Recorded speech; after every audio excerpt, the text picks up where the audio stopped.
le 12 décembre 2012, je lançais un blog voyage. Je suis dans le pays le plus mince au monde. J'ai pris le plus beau train du monde. Il existe un village français au cœur de l'Amazonie. Je me suis dit, je prends 1 an de ma vie, je donne tout pendant 1 an, et au pire sur mon CV, ça fera une petite ligne en plus qui est sympa. Mais ça doit être rare pour toi d'avoir un pays que t'as pas déjà fait. Franchement, c'est un truc qui me faisait peur au tout début de mon métier. Je me disais, putain, dans 10 ans, j'aurais tout fait et tout. C'est quoi tes conseils aux petits quand ils te croisent dans la rue? Les petits, comment je fais? Je leur dis, c'est un marathon, les gars. Percer une fois, tout le monde peut arriver à le faire. La famille, aujourd'hui, je vous propose une discussion avec Bruno Maltor, l'influenceur numéro 1 dans le domaine du voyage en France.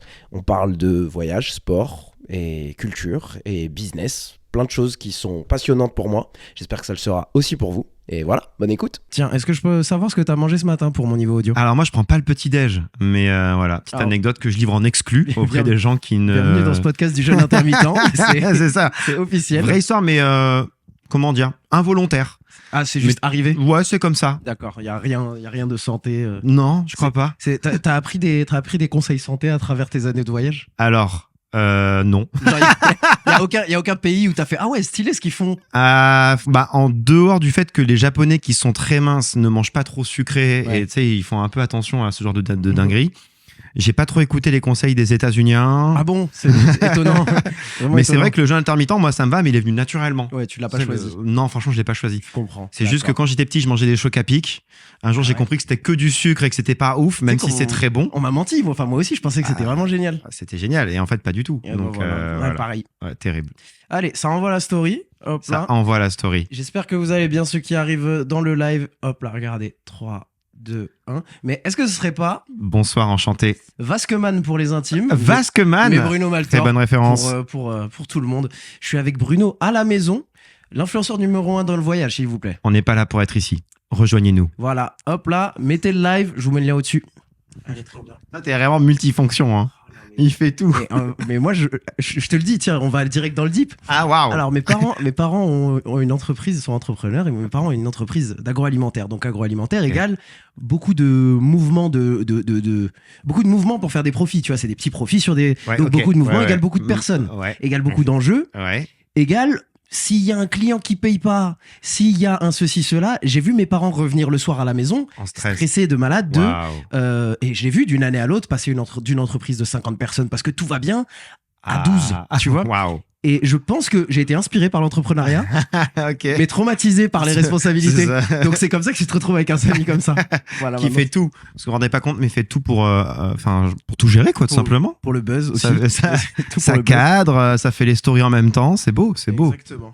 J'espère que vous allez bien dans le chat. Incroyable invité, hâte de l'écouter sur Spotify. Mais tu peux poser tes questions aussi ici. Tu vois, c'est sublime. C'est parce que merci beaucoup. J'envoie la rediff juste après. Mais moi, je trouve que c'est une force d'avoir le chat. Des fois, t'as des questions qui sortent un peu de nulle part. Et donc voilà. Vends-tu de la drogue, les questions horribles. Oui, vous pouvez. Alors, on va pas regarder le chat tout le temps non plus. Vous pouvez mettre point d'exclamation drogue dans le chat si vous voulez. Il y a le lien. Attends, il y a pas des mots interdits sur Twitch, c'est ça, hein? Non, là, on va peut-être l'apprendre avec toi. C'est ça, parce que j'ai fait une grosse bêtise. Je l'aurais appris avec toi. Chaîne ban à jamais. J'aime bien le côté vrai micro. Ouais, et je me suis rendu compte sur les clips sur TikTok, ça donne de la crédibilité. Genre, si tu dis quelque chose avec un micro comme ça caché, c'est pas pareil. C'est tout de suite plus crédible. Exactement. Make sense. Tu peux me donner des conseils d'investissement. C'est ça. Mais un peu galère à amener en voyage, par contre. Ouais, un peu plus dur. Salut tout le monde. Salut tout le monde, bienvenue. Mais tu sais que c'est devenu une méta un peu YouTube. J'ai l'impression que les gens sur YouTube aiment bien tenir un micro maintenant. Ah ouais. J'ai vu ça un petit peu. Ok. Alors, hop, Bruno. Ton meilleur voyage de 2025. T'as déjà voyagé ou pas? 2026 ou de façon générale? Non. Est-ce que le mec il m'a jamais vu. Attends, c'est quoi? Tu as déjà voyagé en 2026 ou pas encore? Pas encore, mais je pars bientôt. Tu spoil le truc ou pas? Ouais, pourquoi pas. En 2026, je vais commencer l'année par l'Égypte. Ok, d'accord. Notamment parce que là-bas, ils sont en train de créer une capitale qui s'appelle Sisi City. Tu me l'apprends. Eh bah écoute, ravi.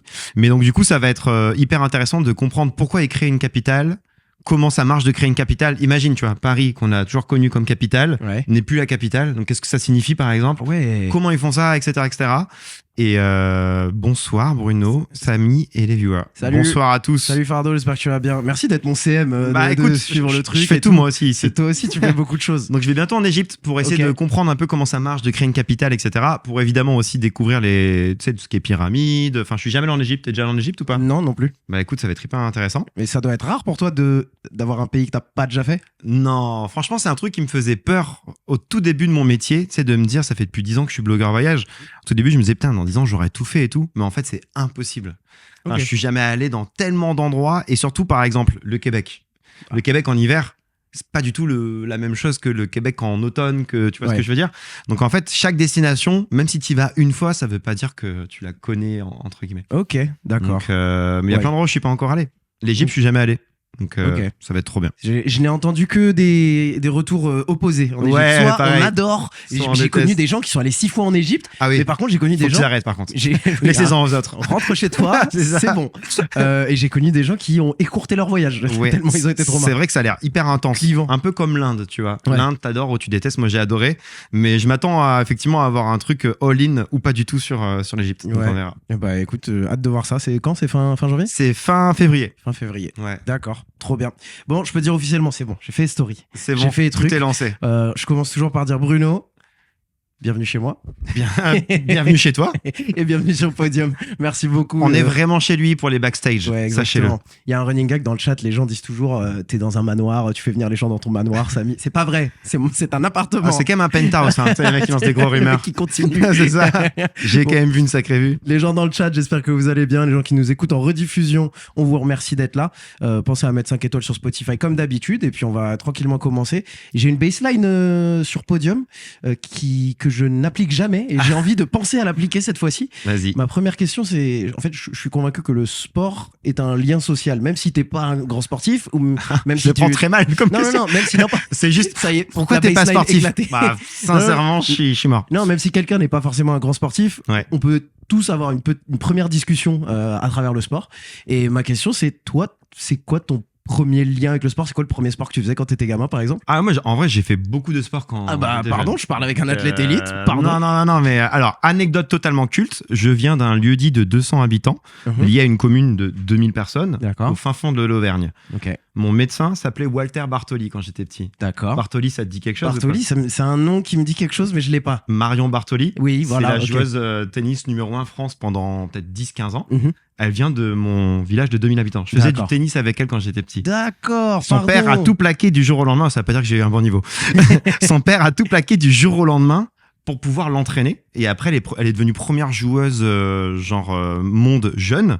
Et elle a gagné Wimbledon, si je dis pas de bêtises, Bartoli. Ça doit être la dernière à l'avoir gagné française. Et bah tu vois. Dinguerie quand même. Bah tu vois, baseline, elle marche. Il y a tout le monde qui a son anecdote. Voilà, totalement. Et après, j'ai fait beaucoup de sport dans ma jeunesse parce que je viens du fin fond de l'Auvergne. J'adore l'Auvergne. Mais en fait, j'avais pas grand chose à faire. Un, il y avait Internet, et deux, il y avait le sport. Donc je faisais, franchement, j'ai fait sport, option sport, tennis en club, foot en club, etc., etc. Et j'ai grandi dans un stade de foot mythique aussi, pour toujours lier le sport, c'est Geoffroy Guichard. Ok, bah oui, je l'ai fait, magnifique. Allez les Verts, meilleur stade de France à mes yeux, bien évidemment. Et en vrai, c'est un stade que j'aime beaucoup, notamment pour le melting pot le plus total. En fait, c'est ça dans le foot de façon générale, mais j'aime ce côté. T'as des gens qui bossent dans tous les secteurs, tu vois, t'as autant des mecs en costume cravate que des mecs, tu vois, qui sortent d'un truc qui a rien à voir, etc., qui viennent au stade. J'aime beaucoup mon club pour ça, pour le côté gros melting pot. Et aller les Verts, bien évidemment. Ok. Donc j'y vais de temps en temps encore. C'est quoi ton meilleur souvenir là-bas? Bah en fait, atypiquement, on avait pris 4-0 contre Paris. J'adore, je me suis éclaté. C'était les 20 ans des Magic Fans, qui sont donc les supporters ultra du COP Nord de Saint-Etienne. Et en fait, il y avait eu littéralement un feu d'artifice en plein match dans la tribune, très dangereux. Ah parce que oui, très dangereux. On recommande pas. On recommande pas. Il y avait des centaines de fumigènes, etc. Au point où le stade a fermé, je crois, 4 matchs d'affilée non-stop derrière. Que les Magic Fans ont été bannis pendant 10 matchs, un truc comme ça. Logique. Mais donc du coup, même Mbappé avait marqué un but de l'espace contre nous. On l'avait même pas vu tellement qu'il y avait de fumigène. on prenait 3-4-0. Hein. Et à la fin, il avait mis une photo sur son Instagram. Il y avait écrit ambiance électrique. Il y avait tous les fumigènes derrière et on pensait qu'il était au Parc des Princes. Pas du tout. On perdait 3-0 et c'était quand même un très bon souvenir. Donc magnifique, voilà. Incroyable. Bah écoutez, merci Saint-Etienne. Franchement, à chaque fois que je passe chez vous, je passe un bon moment. Donc. C'est quoi la meilleure ambiance de France? Toi qui en as fait pas mal. Ah, c'est chaud. en vrai, Je vais être très déçu, je vais partir. non, bah je suis désolé, mais alors Marseille, ils ont pris une rousse hier soir. Mais l'OM chez eux, c'est quelque chose. Alors, je suis allé chez eux, c'est quand même quelque chose. je vais me permettre de dire, c'est très très cool, mais ce qui me pose problème au Vel, c'est qu'il y a trop de groupes de supporters et t'as très vite un brouhaha. Oui. Alors que typiquement à Geoffroy, t'as 2 groupes de supporters, un COP Nord, un COP Sud, et donc du coup ça fait un peu plus le côté impressionnant, je trouve, Oui. de un seul groupe qui chante la même chose. Oui, ça se répond d'en face, etc., etc. Alors Ok. que le Vel, à part sur le aux armes, je trouve que c'est un peu plus un brouhaha. En tout cas, quand j'y suis allé, c'était un peu ça. Mais je suis Ouais. pas allé au nouveau Vel qui a fermé entre guillemets. Tu Ouais, vois, ouais, donc ouais. voilà. Bah écoute, J'étais dans l'ancien Vel, moi. Bah écoute, je dois donner à Marseille quand même. Allez, Ouais, moi, je dois le donner à Marseille. Je supporte aucune équipe de foot. Ok. Je Donc, supporte t'es l'équipe qui hyper m'accueille. objectif. Moi, je supporte l'équipe qui m'accueille et qui m'accueille bien. Ok. Tu vois, si je peux venir Ok. et bien bosser et qui sont sympas avec moi, ça me va. Et t'as fait Tu vois. toutes les ambiances Non. que tu rêvais de faire en France ou pas? J'ai fait toutes les ambiances que je rêvais de faire dans ma vie. Ok. J'ai pas fait toutes les C'est ambiances. déjà- À 30 ans, c'est un sacré achievement. Ouais, ça, je suis assez content. Et du coup, la dernière meilleure ambiance que je viens de faire, je l'ai posté sur Insta, c'est clairement le basket à Belgrade. Ok. L'Euroleague. Un de mes meilleurs Waouh, amis est incroyable. serbe réunionnais. Mhm. Sa femme est ukrainienne zambienne. Donc imaginez s'il faut un enfant, ça va être terrible. Oh, la crise culturelle du gamin. Ouah, il va être perdu dans sa vie. Quand le gamin Il sait pas où habiter. va se réveiller un jour et se dire attends, Ah non, je c'est viens d'où vraiment. Mais où est-ce que vous êtes rencontrés? Trop de questions. Mais lui, il vient de Belgrade notamment. Il m'a toujours dit que le basket à Belgrade, c'est juste scandaleux, quoi. Enfin, c'est n'importe quoi. Donc tu incroyable. confirmes. Ouais, je peux te confirmer. Ok. Des femmes enceintes qui hurlent, ça fume à l'intérieur de l'aréna. À côté des femmes enceintes. Ils ont Ah, des très bonne chants. idée. Bah oui, bien sûr. Ils ont des chants pour s'insulter entre fans de Belgrade. J'aime bien. J'ai vu des enfants extrêmement jeunes faire des doigts d'honneur. Enfin, c'est vraiment. Ça devait être moi il y a 15 ans, ça, Super. Geoffroy Guichard. Ouais, hein. c'est Enfin, possible. plutôt il y a 20 ans d'ailleurs. C'est possible. Malheureusement. Allez, c'est le podcast des coups de vieux, c'est super. Exactement. Donc je t'ai dit, ma baseline c'est ça, et ensuite on peut partir où on veut dans la discussion. Ouais. Mais alors, pour revenir juste sur le sport, Uh-huh. moi, de plus en plus, en voyage, j'essaye d'incorporer du sport, mais justement, typiquement, d'aller dans des stades de foot. Mhm. Euh, Je peux te demander juste d'amener le micro un peu plus. Un peu Vas-y, plus nickel. proche. Vas-y, nickel. Et alors, du coup, typiquement, j'ai vécu à Montréal et je suis allé à Montréal pas mal de fois dans ma vie. Je vois quelqu'un qui dit, il y a Ox qui dit qu'il me suit depuis ma première vidéo à Montréal. Merci à Ox. Très sympathique. C'est On adore. 1994 la C'est première ça. vidéo, c'est ça. À peu près. Mais donc, du coup, typiquement, aller voir du foot à Montréal, ça s'appelle même du soccer là-bas, c'est un concept. Parce que moi qui ai grandi à Geoffroy Guichard, où effectivement, Lyonnais, bababam, Lyonnais, bababam, on va pas dire les insultes, voilà. J'adore les Lyonnais, mais il y avait quand même cette rivalité, elle est toujours là. Oui, bien sûr. À Montréal, je suis allé voir Montréal-Toronto. C'est- Toronto, c'est la rivalité parce que c'est la côte est, etc., etc. Déjà, ce qui m'avait choqué, c'est que les ultras de Toronto sont dans la même tribune que le COP Oui. chaud de Montréal. Oui. Donc déjà, t'as un concept. Je suis en mode, comment ça se fait? Séparés par des vigiles, pas par des barrières sans fin, etc. Non, Donc il y a déjà, juste t'es en des mecs. mode, c'est un concept. Ouais. Et en deux, qui m'avait vraiment fait marrer, c'est que il y avait un mec devant moi qui était un ultra. Il avait une pancarte, il y avait écrit Toronto, vous êtes des clowns. J'étais en mode, tu sais, genre, c'est vraiment les J'adore. Canadiens. Je les Genre, adore. Je les adore. voilà, je suis un taré, je vais faire une pancarte. Vous êtes des clowns. Oh, tu sais, il était chez lui en mode, J'adore. oh, ils vont péter un câble quand ils vont lire ça. Même chose au Canada, j'avais fait un match universitaire de football canadien, le football américain canadien. Tu vois ce que je veux dire? Je vois. Il y a eu envahissement de terrain fin de match. Ok. Ils ont envahi le quart du terrain. Les fans, vraiment, Et ils ont replanté. Vraiment, ils ont envahi le quart du terrain. C'est vraiment, c'est hyper intéressant d'un point de vue culturel. J'adore. Et donc, typiquement, tu vois, je suis allé voir l'Ajax Amsterdam, je suis allé à Prague, j'ai vu un match à Prague, et j'essaye de faire des matchs de foot parce que je trouve que ça peut dire un peu de comment se comportent les gens d'un point de vue culturel, etc. Je suis allé à Bologne, en Italie, enfin plein de trucs comme ça. Je tu pense que pour toi, avec ton audience, c'est le football qu'il faut aller voir. Sauf s'il y a un sport Ouais, en fait, typique de malade. Et je pense en particulier, si tu vas en Inde, j'adorerais que tu ailles me filmer un match de cricket. Ouais, exactement. Oh là là, je trouve que ça peut être intéressant, effectivement, de voir en fonction du pays, c'est quoi le sport numéro 1 et d'essayer de te chauffer à comprendre un petit peu comment ça marche, etc. Je suis allé voir du baseball, typiquement à Détroit, aux États-Unis. Ça aussi, c'était intéressant. Alors, j'ai passé un moment où je trouvais ça un peu long, si je suis honnête. Bien sûr. Mais n'empêche, ça reste un truc intéressant pour me dire, ok, ils ont pas les mêmes sports que nous. Pourquoi? Comment ça se passe? Moi, je suis un peu convaincu que c'est parce que comme il y a beaucoup de temps mort, on peut mettre mettre beaucoup de pubs. Ah, Et il y a dû avoir des lobbies qui ont fait que, tu vois. Je peux te garantir que le sport américain est designé pour la publicité. Ah, c'est un truc de fou. C'est les médias publicitaires qui impactent en NFL, je peux te le dire. Ouais. Un match NFL est censé durer un temps média de X heures. Ok. Et si le jeu va plus vite, Ouais. il y a moins de temps mort, il y a moins de ceci, il y a moins de cela, l'arbitre a comme obligation de faire un temps mort télé. C'est quand même un concept. Et quand t'es au stade, c'est n'importe quoi, parce que tu te demandes qui a appelé C'est ça. temps mort, qui. Et les joueurs sont ok, c'est temps mort normal. télé. Ouais, quand t'es joueur, en plus, faut y penser. Ça aussi, c'est terrible, quoi. Ouais. Genre, c'est un concept. Faut t'imaginer ça au football à Geoffroy Guichard, C'est ça, d'un coup, ouais. ça s'arrête. Attendez, arrêtez de chanter Lyonnais bip bip bip. Là, on a vraiment 10 minutes. S'il vous plaît, faut qu'on passe la pub. C'est ça. Faut qu'on passe la pub orange, là, sinon Ok. ils ne remettent pas de chèque. Ça serait incroyable. Ce serait vraiment incroyable. Non, mais c'est cool, c'est intéressant. C'est quoi ton lien avec le Canada? Explique-moi, parce qu'on en a jamais parlé, toi et moi. Le lien avec le Canada? T'es pas canadien. Non, pas du tout. Non. Moi, je suis auvergnat, donc j'ai D'accord. grandi vraiment en France. Ok.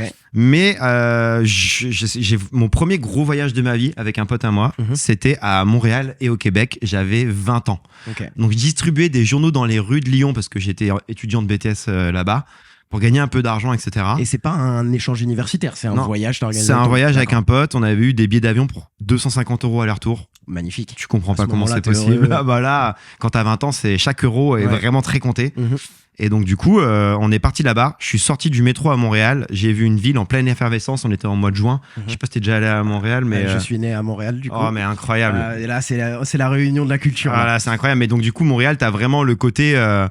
En été notamment, des festivals de partout. Les gens sont heureux d'être dehors. Il y a le Grand Prix de Formule 1. Il y a 1000 trucs qui se passent. Et en fait, je me suis dit, c'est quoi cette ville? J'ai envie d'y vivre. Ok. Un an après, j'étais en école de commerce, en alternance. J'avais une césure d'1 an. J'ai trouvé un stage à Montréal et je suis parti vivre à Montréal. Stylé. Moi, je suis un peu comme ça. J'ai Ouais. une idée, je fonce.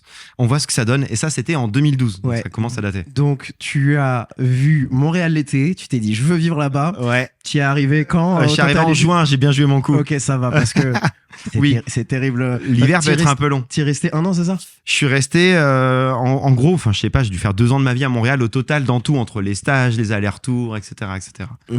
Et donc, j'aime beaucoup Montréal. C'est une ville Ok. qui est hyper intéressante, qui évolue sur plein de points en bien, sur certains en mal, mais comme toutes les villes, tu vois. Mhm. Et je trouve qu'elle a quelque chose de magique. Ok. Voilà, beaucoup de charme. Pas la plus belle ville au monde, Ouais. d'un point de vue genre beauté des bâtiments et tout, Ouais, je suis mais d'un d'accord. point de vue charme, il y a quelque chose qui émane de Montréal que j'aime Mhm. beaucoup. Tu y retournes souvent du coup? Non, pas si souvent que ça, parce qu'au final, j'ai pas beaucoup de famille là-bas. Ok. C'est papa-maman qui sont allés au Canada. Flux migratoire Maroc-Canada. Ok. Tu vois le délire, il y a eu un grand flux migratoire. Ok. Et du coup, mes parents y ont vécu une dizaine d'années. Ok. Mon frère, lui, il a eu son enfance là-bas. Ok. Moi, j'y suis resté 3 ans, tu vois. Ah oui, ok.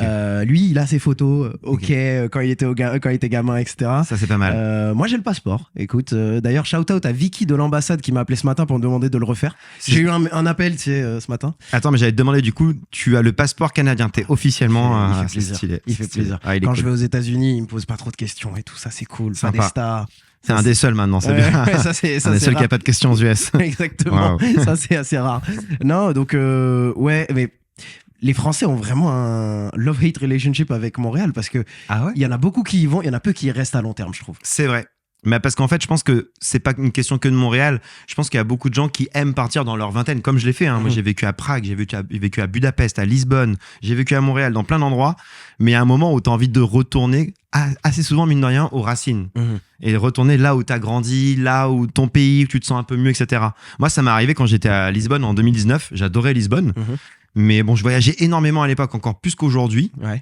Tu sais, et en plus, il y avait, j'avais moins de conscience écolo, parce que même si je suis pas parfait, Oui, t'étais dans un avion assez fréquemment. vraiment très souvent, Ouais. et je me rendais pas compte et tout. Maintenant, je fais quand même plus attention et je me rends plus compte. Je prends toujours l'avion, mais quand je pars, j'essaie de partir longtemps, tout ça. Ouais. On va peut-être en parler, mais du coup, là-bas, j'habite à Lisbonne, mais j'avais pas le temps d'apprendre la langue, j'avais pas le temps de vraiment m'imprégner. Et c'est ça que je me suis dit, mais en fait, je voyage déjà pas mal, ça sert un peu à rien d'en plus vivre à l'étranger. Ouais. Et c'est pour ça que je suis revenu vivre en France depuis quelques années. Et je trouve que c'est un bon rapport de voyager souvent, mais de rentrer, tu vois, là où il y a ta langue, ta culture, ta gastronomie, tes potes. On a un peu tout. on a une belle base en France quand même. On est quand même, on est pas mal. C'est- Et c'est en voyageant qu'on s'en rend compte aussi. Tu vois. Ouais, plus je voyage, plus je respecte la France sur beaucoup, de trucs. beaucoup de choses, Ouais, tu vois. C'est vrai. Et du coup, le dernier truc sur lequel, rien à voir complet, le dernier truc sur lequel je me suis rendu compte qu'en France on n'est pas si mal, bah, c'est le combo métro TGV. On adore bitcher les Français sur le métro TGV.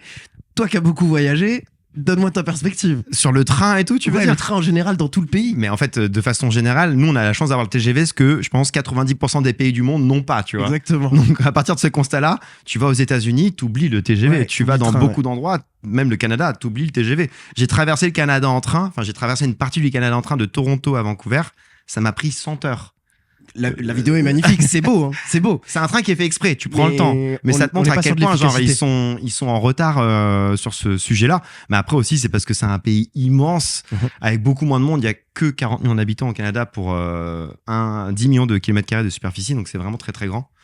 Et nous, on a quand même une chance inouïe en France et en Europe de pouvoir voyager en train. Donc faut en profiter. Ouais, c'est un des sujets sur lesquels... Et donc toi, tu t'es rendu compte quand en fait, ma base, ce sera la France? Parce que j'ai une histoire pareille, en fait. Alors moi, c'était vraiment juste avant le Covid. Donc 2019, je me dis, je vais rentrer. Et comme je dois rentrer et pouvoir prendre le train facilement, je vais être à Paris. Parce que moi, je viens d'Auvergne. Mais l'Auvergne, pour le train, c'est pas idéal.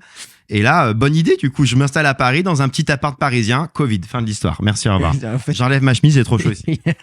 Vas-y, mets-toi à l'aise. Mais donc, en gros, on t'a fait te rendre compte obligatoirement, en fait, ta base, c'est la France, c'est ça? Ma base, c'est la France. C'est hyper pratique. Et surtout, encore une fois, c'est quand même, quand tu voyages beaucoup, je trouve ça sain de pouvoir quand même avoir ton entourage sans qu'il soit à 5000 km de toi et tout. Grave. Et donc, c'est pour ça que je pense qu'il y a beaucoup de gens qui vont vivre à Montréal, qui vont vivre en Australie, au Japon et tout, pendant quelques temps. Mais qu'il y a un moment où tu te dis, tu sais, mes parents vieillissent, mon grand frère a des enfants. Ça fait chier d'être trop loin de ce genre de truc. Ouais. Bah, enchanté, moi c'est Samy. Je me suis rendu compte. Alors, je bossais pour une boîte en France. Ouais. Et j'avais fait un échange universitaire au Mexique. J'avais fait des vlogs tous les jours là-bas. Et je vais pas dire que j'ai créé une communauté, mais il y a des gens de toute cette fac qui me regardaient, tu vois. Et donc, un an après bosser dans cette boîte à Paris, petit burn-out des débuts de carrière. Tu sais, quand tu te rends compte de ce que c'est que la vie du travail, juste après un an, tu fais « Oula, c'est fatigant tout ça !» Je me fais appeler, bien sûr, c'est comme un film. Je me fais appeler par un gars du Mexique. Ouais, j'étais abonné à tes trucs. J'ai une joaillerie en Basse-Californie au Mexique. J'aimerais que tu viennes faire du sales et des vidéos pour moi. Oh, waouh. Le mec, il me dit, je te match ton salaire parisien et je te loge. Waouh. Bon, t'as 22 piges. Bien sûr que tu dis oui et tu sautes dans j'ai envie de l'avion. venir. Surtout que Basse-Californie, paraît-il, c'est méchant. C'est méchant. C'est très méchant. Je saute dans l'avion, c'est super. J'ai passé 3 mois, c'est paradisiaque. Vraiment, tout ce que vous pouvez imaginer de la Basse-Californie, c'est exactement ça. Le mardi matin, je bossais pas jusqu'à 16h, je prenais un Uber, j'allais sur une plage sable blanc incroyable. Génial. Ouais. Et je me suis rendu compte sur cette plage de sable blanc, en fait, ma famille me manque. Je suis aussi basique que ça, ma famille me manque. Elle est bien, la plage de sable blanc. Mais en fait, c'est exactement ça. Mais c'est Orelsan qui dit... la Terre est ronde pour une seule bonne raison. Après avoir fait le tour du monde, tout ce qu'on veut, c'est être à la maison. Exactement. Mais franchement, il y a beaucoup de ça. Et je pense que, tu vois, typiquement, moi, pour mon équilibre, le fait d'être en France et d'avoir une base en France, c'est hyper important. Ouais, grave. Je connais des potes à moi, créateurs de contenu, qui n'ont pas d'appart. Ils n'ont pas de base. Tu sais, ils sont nomades non-stop. Dans 99,9% des cas, ils font un burn-out en moins de 2 ans. Ouais. Mais même s'ils rentrent pas forcément, tu sais qu'au fond de ta tête, tu as une base quelque part. Ouais. Tu peux rentrer, etc. Rien que ça te sauve en tant que digital nomade. Tous les gens qui font ça en ont besoin, je trouve. Ouais, je suis d'accord. Et moi, même si je bouge beaucoup en France pour des événements, des trucs que je tourne, juste avoir cette base ici. Typiquement, toi tu voyages limite plus que moi en réalité. Hein. Bah, je suis tout le temps sur la route. Je vais pas loin, je vais moins loin, je pense. Mais toutes les semaines, tu pars. Je suis tout le temps dans un train, en effet. Voilà. Je suis bien tout le temps dans un train. Le TGV, j'ai la Poncée. Ouais, exactement, je suis bien la Poncée. Ça fait 20 minutes, on n'a pas parlé de création de contenu. Aïe. Bon, le chat, j'espère que vous allez bien. Je veux juste vérifier un truc. Il y a quelqu'un dans le chat qui s'appelle Le Monde Libre. Est-ce que c'est Damien qui bossait avec moi? Si c'est ça, bonjour Damien, j'espère que tu vas bien. Tu me manques beaucoup. C'était le mec de l'IT de ma boîte. Incroyable. Le mec Petit monde. Qui tu demandes. Salut, ça marche plus du tout. Ouais, il y a un problème avec l'ordi. Non, bah du coup, commençons simplement. T'as commencé quand sur Internet? Parce que moi, j'ai l'impression que quand j'ai commencé, t'étais déjà loin. Alors déjà, bien sûr, j'ai un prénom de daron, donc par définition, j'ai commencé il y a très longtemps. Prénom de tonton même, je dirais. Tonton Bruno. Tonton Bruno, exactement. Mais j'ai commencé... On va dire c'est simple, le 12 décembre 2012, je lançais un blog voyage qui s'appelle Votre Tour du Monde. Alors à l'époque, je faisais un stage de web marketing à Shanghai. Je venais de passer 6 mois à Montréal avant, où j'organisais des concerts de rock, ce qui n'a rien à voir. Ah ouais, bien. Moi, je voulais un stage à Montréal. J'avais pas dit que ça devait être un stage lié à ma carrière. N'importe quoi. Je voulais partir. Et donc, j'ai fait un stage pour le coup de 6 mois à Shanghai où je faisais du web marketing. Donc, pour ceux qui connaissent pas le web marketing, c'est comment être bien référencé sur Google, surtout à l'époque. Le SEO, c'est si tu tapes Tour du monde sur Google, il y a des sites qui vont arriver en premier. Bah moi, mon taf, c'était de faire en sorte qu'il y ait plein de sites que je représentais via mon stage qui soient bien notés sur des mots-clés qu'ils cherchaient, tu vois. D'accord. Et donc, j'ai appris ça, Et donc, le web marketing. tu t'es J'avais dit- une passion pour le voyage. je t'ai dit, bah, je vais faire un blog et je vais bien le référencer. Exactement, mais en mode sans aucune prétention, parce Ouais. qu'on est en 2012. Mais 2012, c'est autant te dire que TikTok n'existait pas, que Instagram Ah, c'était une appli de retouche photo. Enfin, Ouais. tu sais, c'était un monde Mhm. totalement différent. Et on postait fièrement nos photos de ce qu'on avait mangé. Exactement. Et les stories existaient à peine. Enfin bref, t'as plein de trucs où tu sais, quand tu prends du recul, 2012, ça paraît pas si loin, Ouais. mais sur Internet, c'est une Ouais, éternité. c'est énorme. Ouais, franchement. C'est gigantesque. Donc voilà, j'ai commencé par un blog voyage le 12-12-12, sans prétention. Après, ça a commencé à bien prendre. Tu sais, j'avais, je sais pas, 30 000 visiteurs par mois, 50 000 visiteurs par mois, ce qui était énormissime pour l'époque. Et moi, ça me faisait vraiment kiffer premier degré de me dire, je vais être premier sur le mot-clé blog voyage autour Ouais. du monde. Bah ouais. Donc franchement, je me battais pour ça, quoi. Ouais. J'étais en mode, j'étais en mission. Attends, t'es mort. Bruno compétiteur. Ah, mais... J'adore. Alors attends, compétiteur, mais envers moi-même. C'est en mode, c'est mon combat envers moi-même, je trouve ça cool. Ok. Tu sais, de me dire, genre, je suis pas là à me dire, je veux être mieux que les autres, etc. J'ai envie de me dire, je veux donner le meilleur de moi-même pour ne pas être déçu. D'accord. Moi, je suis compétiteur envers moi-même, mais il se trouve que bah, je viens aussi du sport et il faut regarder à droite à gauche et Ouais, je comprends. faut que ça soit moi. Tu vois. Ah ouais, bien il se sûr. trouve que pour être numéro 1, il faut que les autres soient deuxième. Je comprends, mais typiquement, moi, tu vois, le marathon, j'ai couru 2 marathons ces 2 dernières années. Mhm.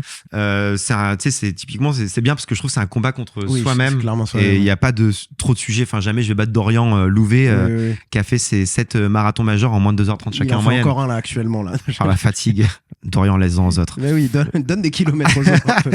Partage. Et donc, du coup, ouais, il y a vraiment ce truc de avoir envie de donner le meilleur de moi-même. Et au pire, sur mon CV, ça fera une petite ligne en plus qui est sympa.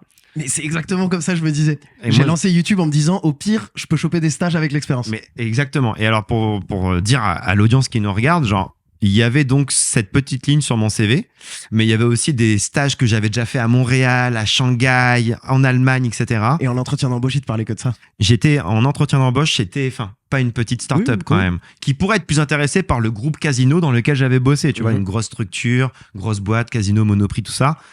Tous mes entretiens chez TF1, j'en ai eu 3 ou 4. Tous ont été pendant 1 heure sur mon ça. blog voyage. C'est C'est là que je me disais, mais attends, mais TF1 et s'intéresse que à ça. C'est une dinguerie. Déjà, c'était assez précurseur en vrai que s'intéresse que à ça. Mais en plus, ça me montrait que j'étais dans la bonne direction. Je valide de ouf. Moi, quand des gens me demandent des conseils, je dis tu vas peut-être pas percer et devenir influenceur, mais faire du contenu, même si tu perces pas, ça te donne une carte. C'est une carte sortie de prison en entretien d'embauche. je trouve. Exactement. Parce que tu maîtrises ton sujet, c'est ton truc. C'est Exactement. trop bien. Et surtout, tu apprends plein de choses, quoi qu'il arrive. Ouais. Et ça, c'est trop bien. Enfin, moi, j'ai appris mais tellement de métiers différents avec un seul blog voyage que c'est incroyable. Je suis pris chez TF1 en alternance de Master 2. À la fin de mon alternance de Master 2, on est mi-2014. Ils me proposent un CDI. Ok. Et là, je me dis, fuck it. Je préfère largement tenter l'aventure sur mon blog parce que me lever le matin pour aller chez TF1, même si j'aimais mes collègues, j'aimais mon équipe, le taf en tant que tel, j'étais en mode, ouah, si c'est ça toute ma vie, ça va être un peu long. Ouais. Vraiment. Et je me suis dit, mon blog voyage me donne le sourire, ça me challenge, j'aime ce côté, j'entreprends, on voit ce qui se passe. Je me suis dit, j'ai 1 an d'avance, j'ai cette chance-là d'avoir sauté une classe. Ouais. Je prends 1 an de ma vie, je donne tout pendant 1 an. Mhm. Mon blog voyage, si ça marche, trop bien. Si ça marche pas, tant pis, j'aurais essayé. Et on était en septembre 2014 quand je me suis mis à 100% sur mon métier de blogueur voyage. Ok. Et j'ai grandi avec ce métier. Parce que du coup, à l'époque, c'était écrire sur un blog. Ouais. Maintenant, écrire sur un blog, c'est moins important. Enfin, tu vois, je dis pas que c'est pas regardé, mais beaucoup moins. Et c'est ça qui est ouf aussi. C'est un métier qui ne cesse d'évoluer. Ça, c'est ouf. Ok. Tu avais déjà fait des sous quand tu refuses le CDI de TF1, t'avais déjà fait des sous avec. Un peu, ton mais honnêtement, en fait, à l'époque, c'était un business model qui était très différent. À l'époque, par exemple, on va dire Hertz, le loueur de voitures, Ouais. il voulait être premier sur le mot-clé location de voiture. Et ben, Ouais. en gros, il me contactait, il me disait, on te file une voiture de loc, tu pars en voyage où tu veux. Il faudra intégrer après sur ton article Tu mets Hertz. location voiture et tu mets Hertz dessus Ouais. pour que Google, à l'époque, tu vois, le plus il y avait de backlinks, on appelle ça les backlinks. Ouais, ouais. Donc, c'est les liens redirigeants sur Hertz. Ça permettait à Hertz de remonter sur le Toi, référencement. Tu maîtrisais ça aussi parce que c'était exactement ce que t'as fait en stage. Exactement. D'accord. Et donc, du coup, il me payait un peu, mais il me payait quelques centaines d'euros. Donc, honnêtement, T'avais pas un salaire qui tombait non, de ça. j'avais pas suffisamment. Typiquement, c'est aussi pour ça que je suis allé vivre à Prague, à Budapest, à Lisbonne. Ouais. C'est parce que je savais que le coût de la vie là-bas allait être beaucoup moins onéreux. Je pouvais pas Ouais. vivre à Paris à l'époque. Ouais. Donc il y avait le côté kiff de vivre à l'étranger, mais aussi le côté j'aurais pas les moyens quoi qu'il arrive. C'est marrant, tu t'es lancé quand même dans le grand. Enfin, tu t'es lancé sans filet de sécurité à proprement parler, quoi. Après, il y avait quand même, Oui, bien sûr. Il y avait quand même déjà une communauté, il y avait déjà des trucs. En fait, je pense que le non filet de sécurité, ce que je conseille pas aux gens qui nous regardent s'ils veulent devenir créateurs, c'est de se lancer avant même d'avoir lancé ton alors compte. là, clairement. Surtout aujourd'hui où compétition et il faut se trouver, etc., etc. Alors là, en gros, le meilleur conseil, c'est de commencer avec ton taf à côté. Grave. Et après, si ça commence à bien prendre, s'il commence à y avoir des petits contrats par-ci par-là, pourquoi pas se lancer sur 1 an en full time et tu vois ce que ça donne. C'est à peu près ce que j'ai fait. Et après, mon avantage, c'était qu'en 2014, on était 4 à être créateurs de contenu voyage. Donc, on n'était pas beaucoup et en fait, ça a plutôt bien pris pour moi assez vite. Ok. Et après, du coup, comme je te disais, j'ai grandi avec Internet. Au début, moi, j'étais hyper timide, je voulais pas me montrer. J'ai vu ta trend 2016 sur Instagram où tu dabais beaucoup. Ouais, beaucoup. Oh, vas-y, on en fait un. 3, 2, 1. Ya Super. Et donc du coup, moi en 2016, je faisais un truc qui était les stories sur Snapchat, qui me permettait de prendre la parole. Mais au pire, je me disais, c'est pas grave si c'est de la merde. Ça dégage dans 24 heures. C'était de la vraie grosse merde. Je suis retombé sur des vidéos de 2016, je suis en mode, j'étais pas à l'aise, balai dans le cul. Faudrait que tu demandes tes datas à Snap. Tu peux demander sur le site de Snap. Ok, trop bien. Et il te renvoie tout. Ah ouais, incroyable. Je vais faire ça. T'as peut-être pas envie, mais... Si, parce qu'en vrai, c'est cool parce que justement, je pense qu'il y a beaucoup de gens qui se disent ouais, de toute façon, tout le monde est à l'aise. Enfin, tu sais, c'est normal pour eux. Zéro. Quand j'étais en 2016 à faire une story, je me chiais dessus. Bien sûr. J'étais trop mal à l'aise. Mes vidéos, j'en ai regardé 3. Je me liquéfie de gêne. Genre, ça se voyait que j'ai passé pas un bon moment, etc., etc. Et ça peut dire que j'ai vraiment appris mon métier avec le temps. Et grâce aux stories, après, je me suis dit, je suis un peu plus à l'aise au fil du temps. J'ai commencé à faire du YouTube, j'ai commencé à faire plus de trucs divers et variés. Et c'est comme ça que ça s'est développé au fil du temps, tu vois. Très fort en blague, en story, Bruno. T'as ton humour. J'ai mon humour niche. Je vois Bruno amorce qui va lancer une blague. Quand je vois ta story, je te vois venir. Je voulais aller... Ouais, donc, tu vois, par exemple, moi, j'ai fait l'inverse, du coup.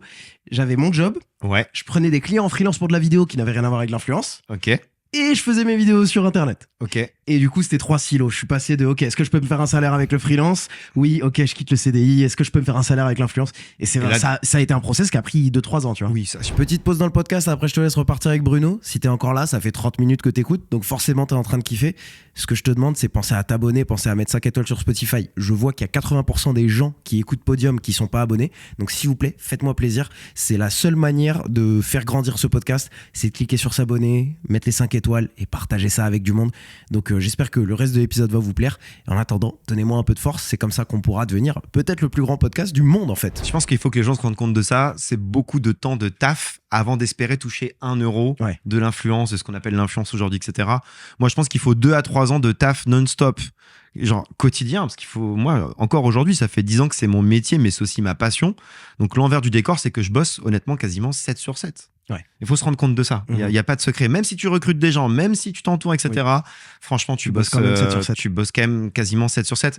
Donc, c'est pour ça que il y a beaucoup de gens qui me contactent souvent en DM pour me dire ouais, j'ai envie de voyager gratuitement, d'avoir un hôtel gratuitement, etc. Moi, je suis en mode mais c'est le pire calcul à faire. Oui, parce que vraiment, tu vas bosser 1 an et demi pour avoir une communauté, pour avoir 1 ou 2 hôtels gratuits. Va faire de l'intérim 7 jours, tu vas te faire un chèque. Mais franchement, vraiment, trouve-toi entre guillemets un taf classique, gagne de l'argent, ça sera plus simple pour avoir l'hôtel dont tu rêves que de faire de l'influence dans le but d'avoir des gratuités et tout, tu vois. Oh là, j'allais dire un terme d'influenceur. J'allais dire la charge mentale qui va avec n'est pas bonne. Mais maintenant que t'es influenceur, si tu dis charge mentale, t'as plus le droit. C'est un mot, on n'a plus le droit. C'est un mot, on peut plus. Mais je trouve que quand même, il faut se rendre compte du taf que c'est, que de créer du contenu. Surtout que moi, je suis sur beaucoup de plateformes. Tu vois, aujourd'hui, j'ai plus de 2 millions d'abonnés sur tous les médias. On est sur Instagram, sur YouTube, sur TikTok. On essaye de construire à chaque fois des contenus différents et uniques en fonction des plateformes. Ça prend un temps monstre. Et heureusement que je suis sincèrement, profondément passionné par ce milieu, par Internet et par le voyage. Sinon, j'aurais arrêté il y a 10 ans, en fait. C'est trop de taf. Je suis d'accord. Enfin, c'est vraiment bateau de dire faut être passionné. Mais si t'es pas passionné, c'est viscéral. Aujourd'hui, tout le monde aime voyager, tu vois. Faut pas juste aimer voyager. C'est genre, faut aimer faire de la photo, faut aimer raconter des histoires, faut aimer se lever tôt. Enfin, tu vois, il y a tellement de choses dans ce métier-là qui fait que c'est pour ça qu'on est, enfin, je sais pas ce que t'en penses, mais dans la catégorie voyage, en France Vous êtes pas beaucoup. pour selon que tout le monde voyage. Genre, il y a combien de vrais créateurs de contenu voyage, tu sais, qui sont là depuis longtemps, etc. Mais on n'est pas tant que ça. Hein. Bah, moi, c'est la question que j'avais quand tu disais que tu as commencé en 2012, vous étiez 4. Ah, ouais, je rigole, mais on devait Entre pas être guillemets. beaucoup plus. Hein. Ouais, mais genre, bon, tu voyais peut-être à peu près les gars qui ont commencé en même temps que toi. Ouais. Ils sont toujours là ou pas? Ah, non, non, ils ont tous arrêté, hein, je pense. Et Tous, bah, quasiment. moi, j'ai des copains qui ont commencé. Alors, quand j'ai commencé Influence, je faisais des vidéos NBA, NFL, je racontais. Ouais. Oh, voilà ce qui s'est passé cette semaine. Ouais. Et donc, on m'a un peu catégorisé avec les créateurs de contenu basket. Parce Ouais. que foot américain, il n'y avait personne.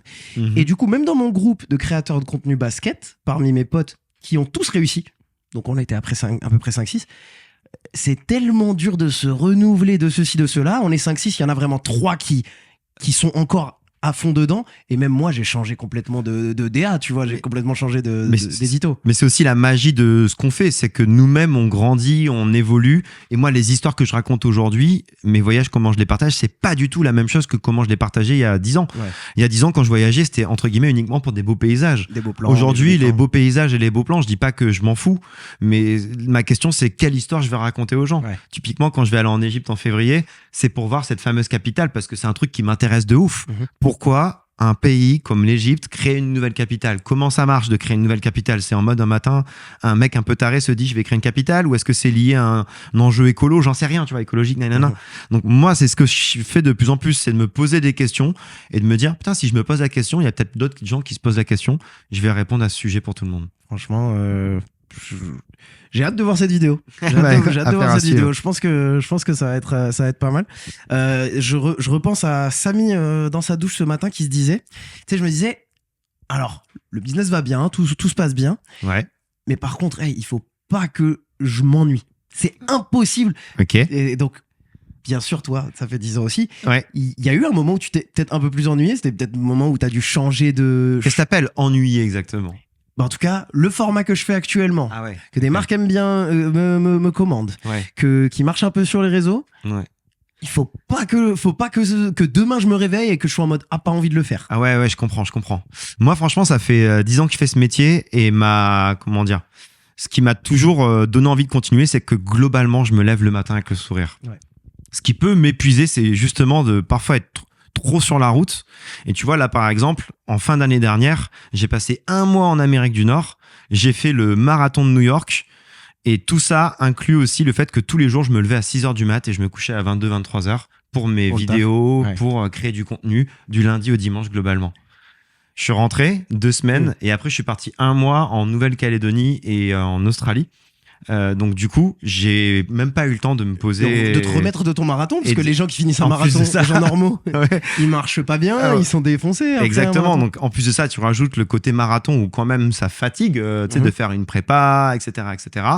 Et là, tu vois, typiquement à la fin, je soufflais un peu, quoi. Ouais. Mais c'est pas tant mon taf, c'est juste moi qui ai mal géré mon emploi du temps et qui Ouais, tu te surcharges. me surcharge de ouf. Mhm. C'est compliqué après quand t'es créateur de dire non à des opportunités incroyables, tu vois, Ouais. faut le dire aussi. Mais ça veut dire que moi, comme je grandis avec Internet, j'ai pas trop l'impression de dire que je m'embête. Ce que je trouve magique, par contre, c'est que typiquement, t'as une immense télé chez toi, je vois. Je sais pas si les gens la voient, mais très très grande télé. Alors, on Hein. continue. C'est la taille de mon appart Attendez, en je vous superficie. la mets juste là. Ah ouais, mais Hop c'est là. très, très Non, grand, je me ça, suis hein. trompé. Merci. Ah, je me trompe encore. Allez hop, c'est bon. Waouh, il en faut du temps. Je ferai jamais la météo. Ah ouais, clairement, t'es foutu. Mais donc, du coup, tu vois, ce qui est assez incroyable avec cet objet à côté de nous, c'est que la moitié des gens qui me regardent sur YouTube aujourd'hui Ah oui, le d'accord. font sur télé. Ouais. Et en fait, c'est incroyable. Moi, ça me permet de faire des formats de 40 minutes, 45 minutes, 1 heure même parfois. Mhm. La moitié des gens vont me regarder sur télé, c'est hyper cool. Et en plus, ça montre qu'ils, tu sais, ils sont prêts à prendre le temps, etc., Ouais. etc. C'est pas comme ce qu'on a là avec nous. 80% des gens qui nous regardent sur Instagram ne mettent pas le son. Ouais. Tu vois, c'est 80% des gens qui mettent pas le son. Et s'ils regardent ta vidéo et voient ta tête pour la première fois, ils ont aucune idée de quitter 24 heures après. Exactement. Donc moi, ce que j'aime beaucoup quand même, c'est que Internet évolue, Internet change tout le temps. Typiquement, le YouTube, maintenant, la moitié des gens me regardent sur télé, c'est un truc de ouf. Et c'est ça qui me fait me dire que je sais pas, tu vois, j'aime trop Internet, j'aime trop comment ça évolue, j'aime être un enfant d'Internet. Moi, comme je viens d'un lieu dit de 200 habitants en Auvergne, je me serais vraiment embêté s'il n'y avait pas eu Internet. Ouais. Et tu sais, souvent on me dit, ouais, tu voulais pas faire de la télé, faire ton programme ou Koh-Lanta ou quoi. Moi, je suis en mode, mais pourquoi je ferais de la télé? Enfin, c'est pas un objectif personnel parce qu'en fait, j'ai tellement la chance de pouvoir raconter des histoires comme je le veux, en prenant le temps que je veux, etc., etc. En prenant le temps ou en le prenant pas tant de temps que ça, parce que à la télé, il y a un process de malade pour faire un programme. Exactement. Et tu vois, typiquement sur YouTube, là, j'ai fait une vidéo sur New York devient invivable. C'est une sorte de documentaire qui t'explique pourquoi New York ça devient vraiment n'importe quoi. Alors que Dieu sait que j'aime New York, mais ça devient indécent. Bah, ça dure, je sais pas, je me suis même pas posé la question. Ça dure peut-être 26 minutes. Alors qu'en télé, il faut faire des formats très précis. 52, si je dis pas de bêtises. Bah, il se trouve que 26, c'est le 52, format. Exactement. J'aurais pu passer à la télé là-dessus, mais.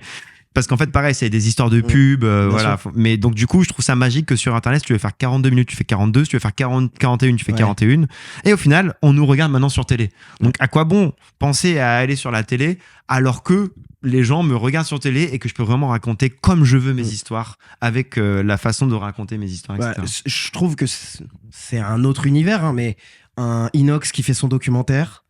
Ouais. Et ensuite, un mois après, ou je sais pas combien de semaines après, c'est diffusé sur TF1. Racheté par ça, TF1. c'est cool. Ouais. Ça, je trouve que c'est cool. Mais il l'a fait pour lui et pour Internet d'abord, de ce qu'on ressent en tout cas, tu vois. Exactement. Et ça, c'est cool. J'aime être un enfant d'Internet, moi. Je trouve ça cool. Grave. Ouais, pareil.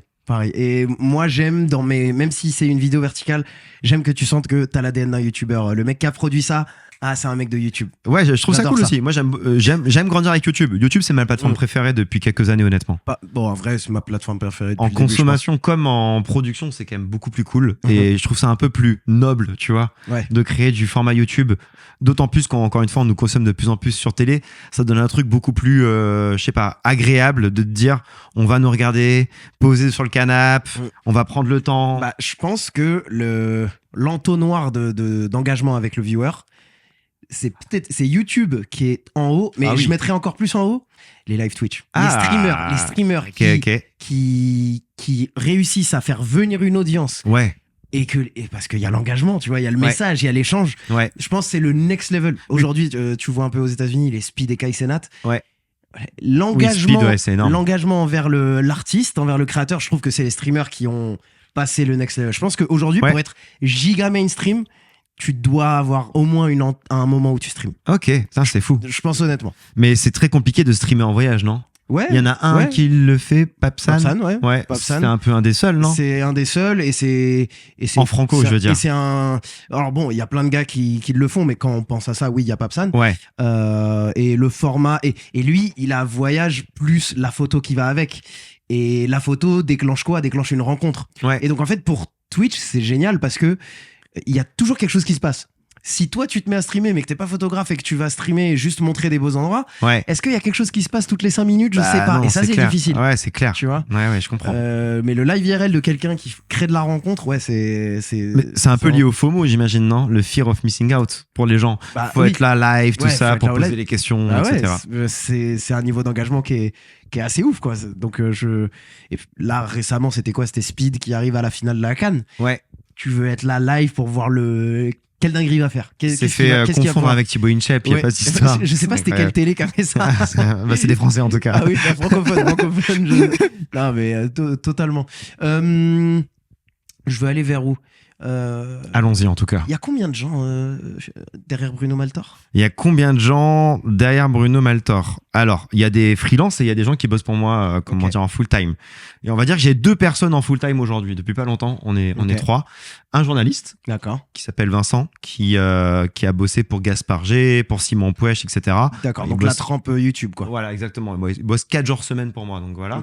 Et après, j'ai un bras droit qui s'appelle Clem, qui bosse pour moi depuis bientôt 10 ans en réalité. Qui est vraiment mon homme de l'ombre et qui m'est essentiel parce que tu sais, il m'accompagne parfois en tournage, en voyage, il m'aide, tu vois, à me poser des questions sur mon contenu parce que tout seul, en vrai, quand tu es créateur de contenu, des fois tu peux ne pas te rendre compte de ce que tu fais, de l'évolution que ça prend, etc. Donc voilà, il y a ça. Après, on a pas mal de freelance, j'ai une agente. Donc en gros, je pense que chaque mois, je fais bosser 10 personnes environ. Ok. Il y a des media makers et tout. Ok. Évidemment, il y en a beaucoup, c'est juste des free. Ils bossent pas tous en full time pour moi, qu'on soit bien d'accord. Mais je fais bosser une dizaine de personnes par mois sur tous mes contenus. Ok. C'est quoi la partie du contenu que tu kiffes le plus? Tu montes encore? Moi, je monte. C'est quoi le truc que tu préfères? Moi, je monte plus, à part les stories Instagram, tu vois, voilà, mais c'est pas vraiment du montage. Moi, la partie que je préfère, c'est rassembler toutes les idées, notamment pour YouTube, pour arriver à en créer une histoire. Tu vois, genre, j'ai un truc, j'ai une rencontre, etc. Ok, mais comment je vais le rendre un minimum désirable pour que les gens ils aient envie de cliquer? Moi, je trouve ça cool d'essayer de trouver des façons de raconter des histoires. Et je pars du principe que tout peut, et je pense que Victor Apchi, que tu connais bien, est un peu de cette type-là, genre tout peut se raconter en fait, et on peut toujours trouver un angle pour faire rêver les gens. D'ailleurs, ma vidéo la plus vue de ma chaîne YouTube, elle fait genre 1,7 million de vues, je crois, c'est une vidéo sur un lac asséché en Ouzbékistan. Ouais, il y t'es a en mode genre, rien que non mais genre titre sur et le papier, miniature, je clique. ouais, mais justement sur le papier t'es en mode putain, Ouzbékistan, déjà les gens sont pas forcément curieux, mais justement j'ai trouvé un angle pour te dire pourquoi ce lac est asséché, je sais plus quoi, et ça a donné envie aux gens de cliquer, et ça c'est ouf parce qu'on est sur un truc à 4000 bornes de la France, et on pourrait se dire je sais pas que Paris, Lyon, Toulouse ça fait plus cliquer. Et du coup, voilà, je trouve ça cool de raconter des histoires. Et moi, j'aime rencontrer les gens. Il y a un format que j'aime beaucoup faire, c'est vivre à. Donc, je vais rencontrer quelqu'un qui habite à Montréal, à New York ou quoi. Et j'aime bien m'immiscer dans la vie concrète du quotidien des gens. Ça me fait kiffer. Je reviens sur la vidéo de New York, que le documentaire que tu as fait au sujet de New York. Invivable, ouais. Exactement. Ça prend combien de temps à faire ça? Alors, ça. Tout en bout, à partir du moment où, ah tiens, j'aimerais bien faire ça. Ouais, franchement, c'est beaucoup de taf. Il y a quelques jours de recherche, et c'est pour ça que j'ai un journaliste qui m'accompagne aujourd'hui, parce que nous, on a vraiment besoin de raconter des choses qui soient concrètes et vraies. Moi, il y a mon prénom, c'est mon vrai prénom, j'ai vraiment un prénom de tonton, et mon nom sur tous mes réseaux. YouTube, c'est Bruno Maltor, Facebook, Instagram, etc. Donc moi, je veux, tu sais, j'ai pas envie de me cramer, de raconter de la merde, et de décevoir les gens qui me suivent. Donc du coup, ça implique que genre toutes les infos que je partage, faut qu'elles soient concrètes, réelles, et etc., etc. Donc il y a ce journaliste qui nous aide. Franchement, il y a au moins 3-4 jours de taf, de recherche d'informations, de fact-check. Moi, j'aime beaucoup les comparaisons. Donc trouver des éléments de comparaison, dire qu'il y a tant de millionnaires à New York, c'est cool. On en a combien en France pour pouvoir vraiment comparer? Je me rappelle avoir vu la vidéo, et en effet, dès que tu balances une info, bon, pas tout le temps, mais en tout cas, t'as vite une comparaison pour rendre ça... En fait, concret, tu vois. Parce que sinon, les gens se rendent pas compte. Typiquement, je sais pas, quand tu dis le Canada, 10 millions de kilomètres carrés en superficie, en fait, c'est un tel chiffre qu'on se rend pas compte. Mais si tu dis, en fait, la France, c'est 550 000, là, t'es en mode, ah oui, ça fait beaucoup quand même, c'est 20 fois plus, tu vois. Donc là, tout de suite, ça parle plus aux gens. Moi, j'aime les comparaisons. Et donc, du coup, il y a 3-4 jours de taf pour rechercher les infos, commencer à faire un script. Il y a aussi contacter des pros, des experts, parce que moi, je pars du principe qu'avec l'IA, aujourd'hui, il y a beaucoup de gens qui peuvent faire des scripts assez rapidement. Mais au final, aller sur le terrain, c'est ça la vraie valeur des créateurs de contenu aujourd'hui, comme toi, tu le fais très bien dans le domaine du sport. En vrai, on pourrait tous raconter l'histoire de Saint-Etienne, de l'Olympique de Marseille, en faisant quelques prompts sur Gemini ou ChatGPT. Et choper plein de rushs sur Internet. Exactement. Mais nous, notre force, c'est de raconter notre histoire avec notre vision des choses et aller rencontrer des gens sur le terrain. Moi, ça prend aussi quelques jours d'aller sur place, de raconter, de poser des questions. Là, j'ai rencontré, par exemple, un professeur, tu vois, en économie qui bosse à la New York University, donc grosse université à New York. Il a accepté d'échanger avec moi, trop bien et tout. Et après, il y a la phase de montage qui va prendre aussi une petite semaine. Donc ça veut dire que tout inclus, c'est 2 semaines de taf environ pour la vidéo YouTube qui est sortie. Heureusement, elle a bien marché. Entre 500 000 vues et 1 million en un mois à peine. Donc je suis trop content. Mais pareil, tu vois, faut savoir raconter l'histoire, faut trouver un titre. Et j'ai un bon ami à moi qui s'appelle Ludoc, qui est réalisateur, qui était réalisateur pour Studio Bagel, qui m'a donné un conseil il y a quelques années que j'essaye d'appliquer, c'est avant même de faire une vidéo YouTube, mais ça je l'ai pas fait pendant longtemps, mais il faut avoir un titre et une miniature en tête. Déjà faite, Genre au moins, tu sais, genre si t'as pas un titre où tu te dis c'est un peu comme les bouquins, tu vois, genre j'ai envie d'ouvrir ce livre parce que le titre du livre me fait rêver, etc. En fait c'est la même chose sur YouTube. Il faut que t'aies un minimum, un titre et une idée de miniature pour savoir si les gens se lanceraient sur le fait de cliquer dans un océan de contenu, tu vois. Deuxième personne sur ce podcast qui lance ses fleurs à Ludoc. Ludoc va falloir venir. C'est un roi, Lulu. C'est un roi. C'est un des meilleurs. Il est fort. Un des meilleurs. Ok, d'accord. C'était au sujet de la vidéo de New York. J'ai vu aussi, tu as peut-être sorti même hier, les 10 destinations les moins chères 2026. Ouais, exactement. Ça, alors, j'aimerais juste savoir à quel point tu as des vidéos ça c'est une masterclass, je veux faire ma vidéo de New York, je veux faire ma vidéo sur le lac, etc. Ouais. Par année, t'essaies d'en sortir combien? Et j'imagine que les vidéos top 10 destinations avec X détails, Ouais. j'imagine que ça c'est ton pain et ton beurre, c'est pour alimenter. Ouais, en fait, exactement. Moi, j'ai quand même un problème, c'est que je peux pas être partout. Ouais. Tu vois, je sais pas, moi, une chaîne comme Arte, ils sont Oui. 10 000 à Oui, créer t'envoies- du t'envoies contenu un chez Arte. journaliste, c'est exactement pour ça que j'ai voulu arrêter le journalisme sportif, Ah. le journalisme pur. Bah, je Ouais, peux pas ouais. être partout. Tu peux voilà. pas être partout, c'est très compliqué. Mais donc, du coup, je pars du principe que je suis à peu près 6 mois par an sur la route, Mhm. ce qui m'aide à créer beaucoup de contenu. Mais il y a des moments où, effectivement, il faut que je fasse des contenus posés à la maison, etc., etc. Donc, on va dire que je fais, je sais pas, la moitié de mon contenu va être sur le terrain, etc. Mhm. Et l'autre moitié, ça va être des formats posés à la maison. Ok. Tu vois, c'est simple. Ok. Ça, on parle de YouTube. Ouais. Après, sur Insta, pour le coup, quasiment 100% est sur le terrain. Ouais. Mais un conseil que je peux donner aux gens qui nous regardent, si jamais ils sont curieux, c'est Victor qui me l'avait partagé, ce conseil. C'est Alors, quand tu pars en voyage quelque part, ou en tout cas que tu fais une activité, etc., Ouais. il y a un truc à faire. C'est vraiment lui qui m'a dit ça. Hein. T'es par exemple devant un beau paysage. Ouais. Je pose la vas-y, caméra. vas-y. Tu vas faire. Ah, genre, tu te fais un pack de, En fait, de vidéos au cas où. Et en fait, ces images-là, en faisant oui, en faisant non, etc., ça te permet d'avoir des stock shots, on va dire, une banque d'images de toi un peu partout autour du monde et de faire une voix off par-dessus qui sera On adaptée sait à jamais. tous tes besoins.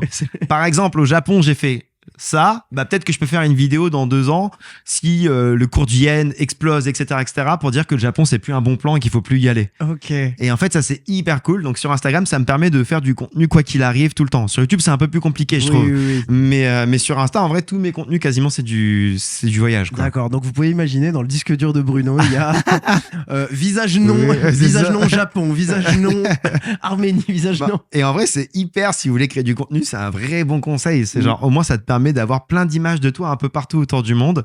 Et même toi, tu vois, si par exemple, tu fais ça avec le basket, avec, je sais pas si tu l'as déjà fait, ce genre de truc. Ah bah moi je Mais t'avoue, c'est hyper utile. moi je t'avoue, je le sais, pour mes vidéos, je sais qu'il me faut ma vidéo selfie, moi qui regarde autour. Ah bah voilà, ça, c'est je un la peu fais ça. tout le temps. Alors je sais pas si j'ai une checklist, peut-être que je devrais avoir une checklist.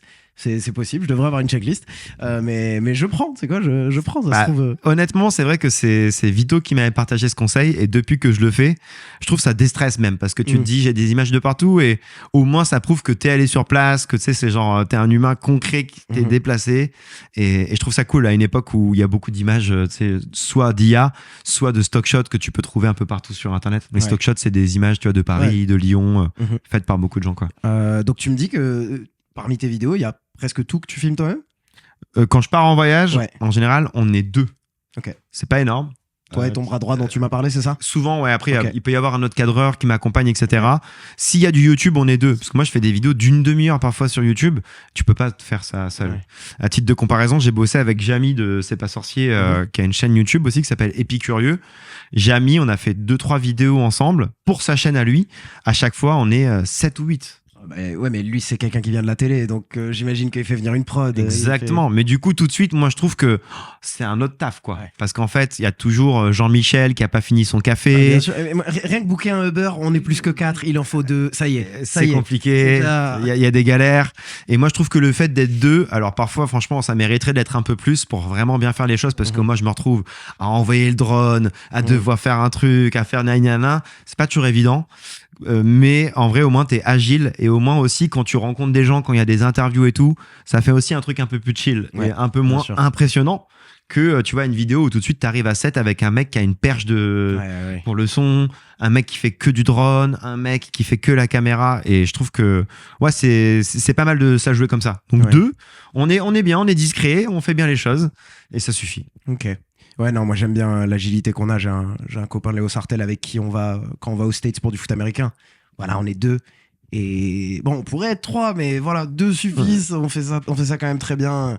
Et pareil, dans mon format à moi, c'est marrant, sur des événements, j'ai des gens qui vont parler à France Télé et 15 minutes après, ils sont avec moi. Et quand moi j'arrive, ils font. C'est que toi C'est que toi. Ouais, ça aussi par contre c'est un peu le truc. tu vois. C'est que du Ça coup, t'est déjà arrivé, ça bah, moi, ça va parce que comme je voyage et tout, dans tous les cas, les gens s'en battent les couilles de moi. C'est genre, je suis vraiment personne sur cette terre. On peut me reconnaître un petit peu à Montréal, en France et tout, mais dès que tu pars dans des pays, je sais pas, l'Inde ou que sais-je, genre, qui suis-je? Je suis personne.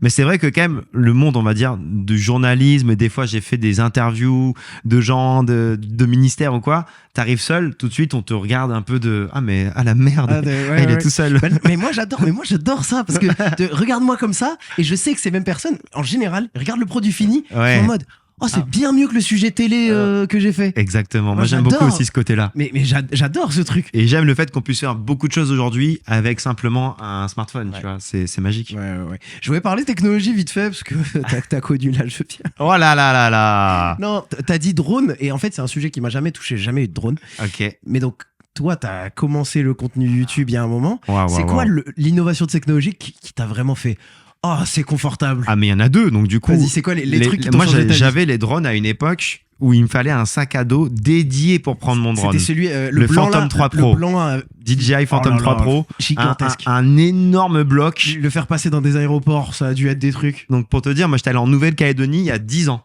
Ouais. Et je suis retourné il y a pas longtemps. Donc, c'est hyper intéressant en 10 ans ce qui s'est passé. Donc 2015, j'ai en Nouvelle-Calédonie, j'avais un sac à dos que pour mon drone. J'avais une valise que pour mon Ronin. Le Ronin, c'est les stabilisateurs. Ok.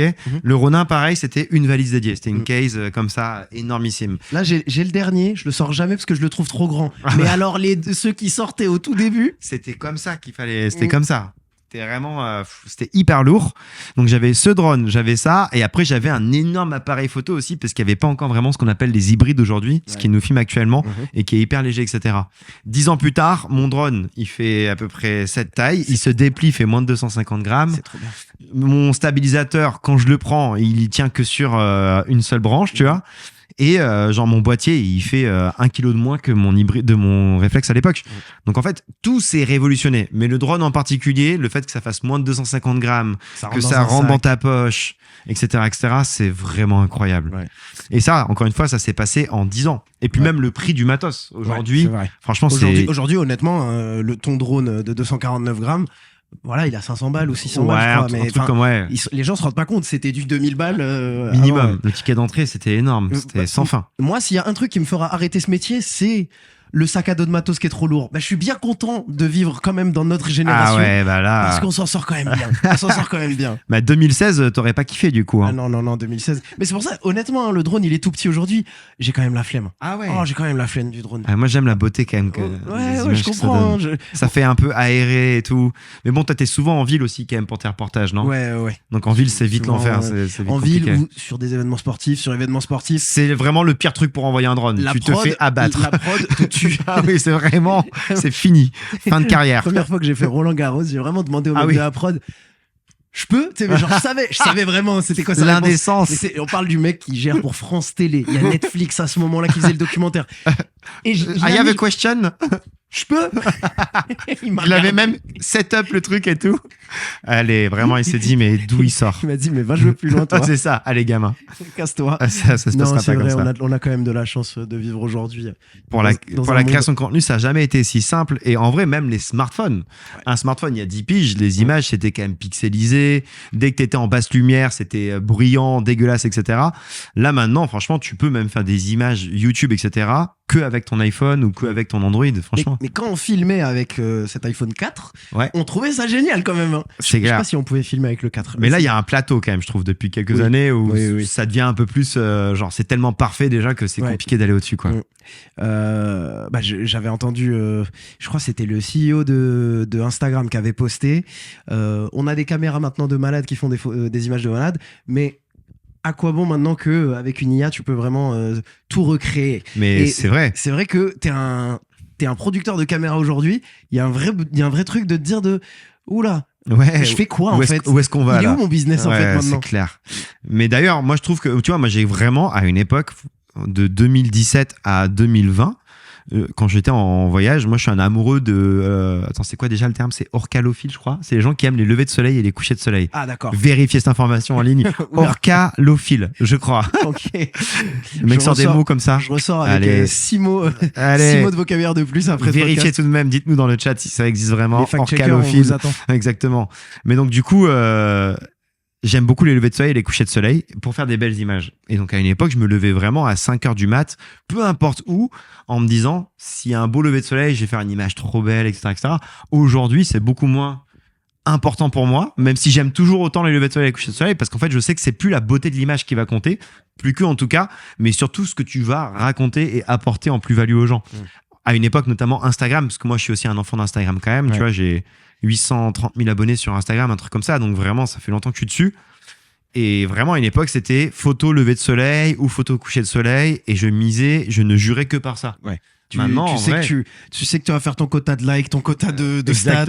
Alors qu'en vrai, maintenant, franchement, ça a rien à voir. Enfin, bien sûr que j'aime toujours faire des belles photos, mais ce n'est plus ça qui va me faire me dire c'est un bon contenu, quoi. Tu sais que maintenant, à aller contre la méta, je sais que j'ai une entrée d'abonnés qui est balèze quand je balance un slideshow avec des photos dégueulasses. Bah, exactement. Le post 2016 versus 2026. Alors oui, je fais le malin à me moquer Tu de moi-même. beaucoup. Je sais clairement ce que je suis en train de faire. Hein. Les gens, ils ont bien rigolé. Hein. Ça a marché. Ouais, bien sûr qu'il a marché. Bien sûr, je me suis servi. Il y a eu beaucoup de boutons bleus là. Ah, c'est ça qu'on veut. Mais je pense honnêtement qu'aujourd'hui, de la photo un peu plus crado, c'est l'authenticité. Et même à une époque, jamais j'aurais pensé faire des photos avec mon smartphone. Ouais. Tu vois, là, j'ai fait une publication sur Paris sous la neige. Il y a 5 photos. Il y en a 4 des 5 qui sont prises au smartphone. Ouais. Et tout le monde me dit ma photo préférée. Moi, ma préférée, c'était la toute première. C'était celle au boîtier. Celle à rue de Rivoli avec la roue où on pensait que c'était de l'IA. Mais en réalité, quasiment tout le monde a dit j'aime trop la 2, j'aime trop la 4. Toutes ces photos-là, c'est pris au smartphone. Donc ça te montre à quel point, genre, en fait, aujourd'hui, le meilleur boîtier, c'est celui que t'as avec toi tout le temps, sans que ça soit chiant, sans que ça soit trop lourd ou quoi, comme tu le disais. Et ça, c'est magique. On a trop de chance de pouvoir faire tout ce qu'on fait avec un simple appareil dans notre poche, quoi. Non, on a grave de la chance. Orcalophile. Je vais vérifier ça. Tu veux vérifier c'est quoi? C'est être fan des. C'est en gros, être fan des levées de soleil ou coucher de soleil. Orcalo. Ouais, peut-être que j'ai dit n'importe quoi. Hein. Non, mais ça serait vraiment génial que tu l'aies. Je suis de ton côté. J'aimerais dire que c'est ça. J'essaye de trouver. Bah écoutez, pendant 2 secondes. Pendant cette petite pause, n'hésitez pas à vous abonner si vous ne l'êtes pas déjà. On va continuer tranquillement avec Bruno. Et donc, non, là, il est en train de se rendre compte que c'est un mot qui n'existe pas. Définition. Passion, lever de soleil. J'essaye de trouver. En général, si tu n'as pas trouvé après Opacarophile. Ah, j'étais pas si loin. T'as dit orca. Orcalophile. Peut-être que orca, c'est plus passion des orques, je sais pas. Mon frère est orcalophile, du coup. Opacarophile. C'est pas mal, non? Ouais, franchement. Opacarophile. Bienvenue dans ce podcast de vocabulaire. Voilà, c'est les gens qui sont passionnés par la couleur des levées de soleil au coucher de soleil. D'accord. Okay. Opacarophile. Je le sortirai. On est bien. Ouais, non, tu serais pas Opacarano. Rien à voir. Ouais, le mec s'est déjà perdu dans sa phrase. Tu réussis à garder, à suivre un peu niveau trend. Tu consommes ou pas? T'as le temps de consommer? Ouais, quand même, on essaye de faire un peu attention à comment on raconte nos histoires. Et donc, du coup, typiquement, tu racontes pas une même histoire de la même façon sur Instagram que sur YouTube, que sur TikTok. Et on essaye à chaque fois de créer notre contenu en fonction d'eux. On sait très bien que sur Instagram, on a 3 secondes pour capter l'attention. Donc, du coup, tu sais, c'est des trucs, t'essayes, ça marche pas. Si ça marche, tu le dupliques à nouveau sur d'autres destinations, nanana. Donc, ouais, bien sûr, il y a des trucs, je sais, je pense que c'est comme toi, comme tu le disais par rapport à ton carrousel 2016-2026. Tu sais que ça va marcher ou tu sais que t'es un peu moins sûr et tout. Mais c'est que en testant qu'on sait, tu vois. Ok. Donc, voilà. D'accord. J'essaie de savoir à quel point t'es une machine ou pas du tout. Est-ce que tu te sens être devenu... Parce que j'ai l'impression de rentrer dans cette phase de ma vie. Ouais. Il y a eu la phase je me cherche. Ouais. Il y a eu la phase j'ai trouvé mon truc, mais c'est Samy qui fait son truc. Ouais. Et j'ai l'impression, surtout maintenant que je lance le double projet, voilà, podcast et ce que je fais, Ouais. j'ai l'impression de devenir une boîte de prod. Ah. T'es devenu une boîte de prod ou pas? 100%. Parce que t'as le nom Bruno Maltor quand même. Ouais, mais t'es devenu une boîte de prod? clairement, en fait, on nous contacte aussi parce qu'on fait des belles images, etc. Ouais. Donc, nous contactent souvent, quand je bosse avec des offices de tourisme, ils vont me contacter aussi pour avoir des images que je vais leur céder à la fin du projet. Où ils en font ce qu'ils veulent. Donc okay. ça, c'est clairement le taf d'une boîte de prod. Ah oui, tu donnes aussi de l'image comme ça. D'accord, je savais pas. Ouais, ça fait partie de mon taf. Ok. Donc on fait ça. Après, ça veut tout rien dire, boîte de prod, non? Tu sais, j'ai l'impression que c'est un peu... Aujourd'hui, tout le monde t'achète un Sony A7S. Il y a plein de gens qui achètent un Sony A7S3, ça devient une boîte de prod. C'est bon, je suis une boîte de prod, post LinkedIn officiel et tout. Exactement. Un Ronin, et alors là, t'es... c'est bon. T'es une multinationale. T'es plus le même. Non, mais... ok. Bah tiens, je voulais aller dans ça. Bienvenue dans votre masterclass, pour ceux qui sont restés jusqu'à ce moment. Bienvenue dans votre masterclass de l'influence voyage. Viens, on parle de ça. Vas-y. C'est...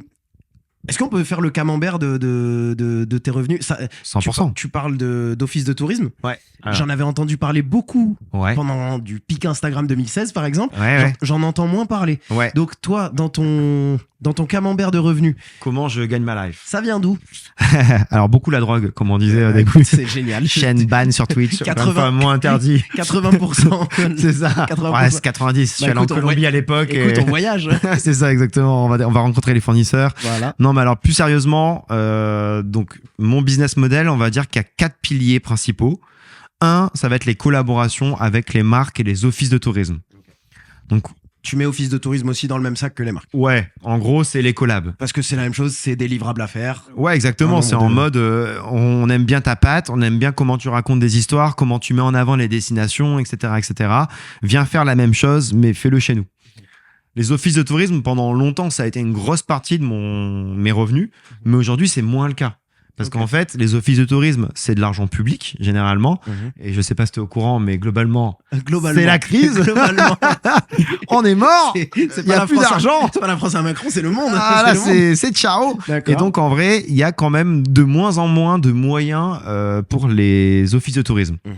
Donc, ça veut dire qu'aujourd'hui, les offices de tourisme, ils te disent coucou, viens chez nous, mais tu dois quand même payer ton train. Et après, Ah oui, d'accord. non, mais j'exagère à peine quand je te dis ça, mais ah ouais. tu vois, il n'y a plus d'argent, en fait. Ah oui, c'est Donc- pas juste bon, on t'invite, on n'a pas d'argent, mais on te paye ton trajet. Quoi. Non, C'est- en vrai, souvent, quand même, on va te payer ton trajet. Mais Ok. tu sais, il y a un peu le truc du on t'invite juste. Ouais. Sauf que moi, tu vois, la personne avec qui je vais voyager, Mm. bah, je la paye. Ouais. Un cadreur, ça va être très vite 400 € jour minimum. Ouais, ouais. Donc, si tu pars en voyage, quand tu pars longtemps loin quelque part, bah, ça veut dire que si tu pars en Nouvelle-Calédonie, tu vas pas pour 2 jours.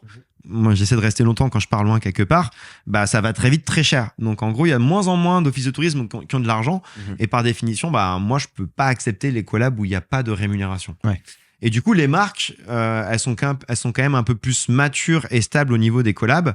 Et donc, les marques, elles nous rémunèrent. Je pense que c'est pareil pour toi, genre Decathlon, etc., avec qui tu bosses. Ils te rémunèrent, sinon tu t'en sortirais pas. Ouais. Donc ça, c'est le plus gros de mon business model. Après, il va y avoir des événements que je fais qui s'appellent le verre du voyageur. Oui, on n'a pas encore parlé. Bah oui, vas-y. Ça, c'est trop marrant. En gros, au tout début de ma carrière de créateur de contenu, il y avait pas mal d'abonnés qui me suivaient.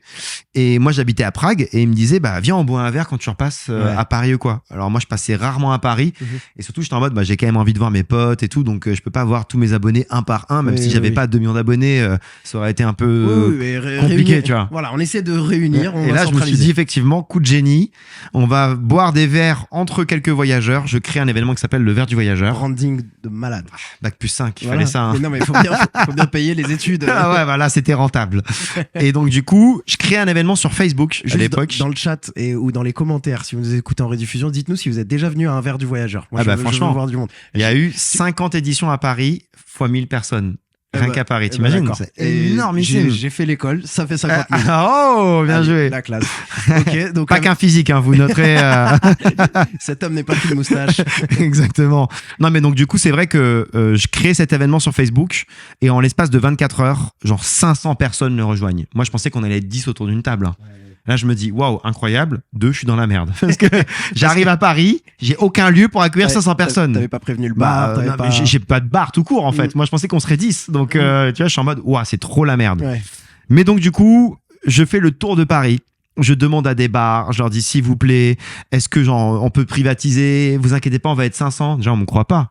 Ça c'était en 2015-2016. Bonjour, je suis créateur de contenu, j'ai un blog voyage, on va être 500 dans 2 jours. C'est ok pour vous? Ouais. À l'époque, encore aujourd'hui, je pense qu'on n'y croit pas trop des fois. Ouais. Même si bon voilà, il y a plein de créateurs qui ont prouvé qu'on a des vraies communautés qui existent vraiment, tu vois. Mhm. C'est pas que des chiffres sur internet. Mais donc du coup à l'époque on me croyait vraiment pas du tout, au point que le mec qui a accepté que je fasse un verre du voyage chez lui m'a dit ok, mais tu m'amènes un chèque de caution de 2000 balles Ah ouais. et s'il y a Si vous pas, voulez pas, si vous moins voulez pas, j'encaisse. voilà, s'il y a pas au Ouais, moins je 100 vois. personnes qui viennent sur cette soirée là, t'es mort. Je vois. Moi j'étais en mode j'ai pas de chéquier, j'ai 24 ans, Ah de là quoi tu là. me parles et tout. Je dois trouver un chéquier, je dois faire un chèque. Et les gens viennent vraiment. Là, il y a vraiment Ah, eu magnifique. 400 personnes en l'espace de 72 heures. Magnifique. Et donc, du coup, le verre du voyageur, en vrai, me permet de gagner un peu d'argent aujourd'hui parce que autant au début, les lieux, j'étais en mode coucou, on est 500 et vas-y, vous privatisez juste et je suis content. Autant aujourd'hui, je leur dis, les gars, je vous ramène 1000 personnes un mardi soir, un mercredi soir. Donnez-moi, je sais pas, 10% des consos à la fin de la soirée, sachant que la place est gratuite. Donc les gens, s'ils veulent boire que de l'eau et ne pas consommer, c'est ok, tu vois. Ouais. Mais moi, je trouve ça cool d'avoir une petite part du gâteau quand tu ramènes 1000 personnes dans un lieu. Bien sûr. Donc c'est marrant parce que c'est ce que j'aime beaucoup avec ce taf, c'est d'une idée un peu bête, d'une demande de mes abonnés, on a fait un truc incroyable où il y a 1000 personnes qui viennent à chaque édition, tu vois. C'est stylé. Mais donc tu le fais toujours? Je le fais toujours, un peu moins souvent, mais je le fais quand même toujours. Et donc tu vois, je l'ai fait à Montréal il y a pas longtemps, on était 1000. C'est ouf, t'es à 6000 km de chez toi, c'est incroyable. Là, je le fais à Paris de temps en temps. C'est vrai que ça me demande beaucoup d'énergie et plus le temps passe et plus c'est dur, si je suis honnête, parce que parler à beaucoup de monde, c'est compliqué. Tu sais, c'est genre à la fin de l'événement, t'es rincé. Et le Bruno qui avait 24-25 ans, il finissait à 2h du mat et tout.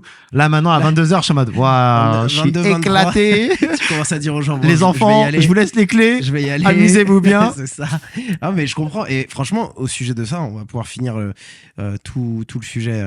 Business model. Ouais. T'étais un des premiers à faire des events aussi. Ouais, en tant que créateur. Enfin, c'est hyper tôt. C'était 2015-2016. Aujourd'hui, maintenant, des créateurs qui réunissent leur audience. Il y a eu les meet and greet. Oui, les meet and greet, viens, je te signe ton truc, etc. Mais venir se rencontrer, faire un truc, c'est vraiment un truc où je pense que les créateurs, ils sont attendus là-dessus maintenant. C'est t'es vrai. Un créateur, t'es big, est-ce que tu peux réunir physiquement des gens? Exactement. Et je vais te le dire honnêtement, moi je l'ai fait sous la coupole de la NFL, donc la NFL on n'est pas beaucoup. Je proposais à mes abonnés, si vous voulez, on se retrouve dans un bar, on mate la NFL ensemble à Paris. Sympa. Honnêtement, un dimanche soir où les gens rebossent le lendemain et ça commence à 19h, ça finit à 2-3h du matin. Waouh. Honnêtement, au milieu de saison, je te dis, c'est pas le début de saison, c'est pas la fin de saison. Il y a moins la hype du truc. Non, on était 5.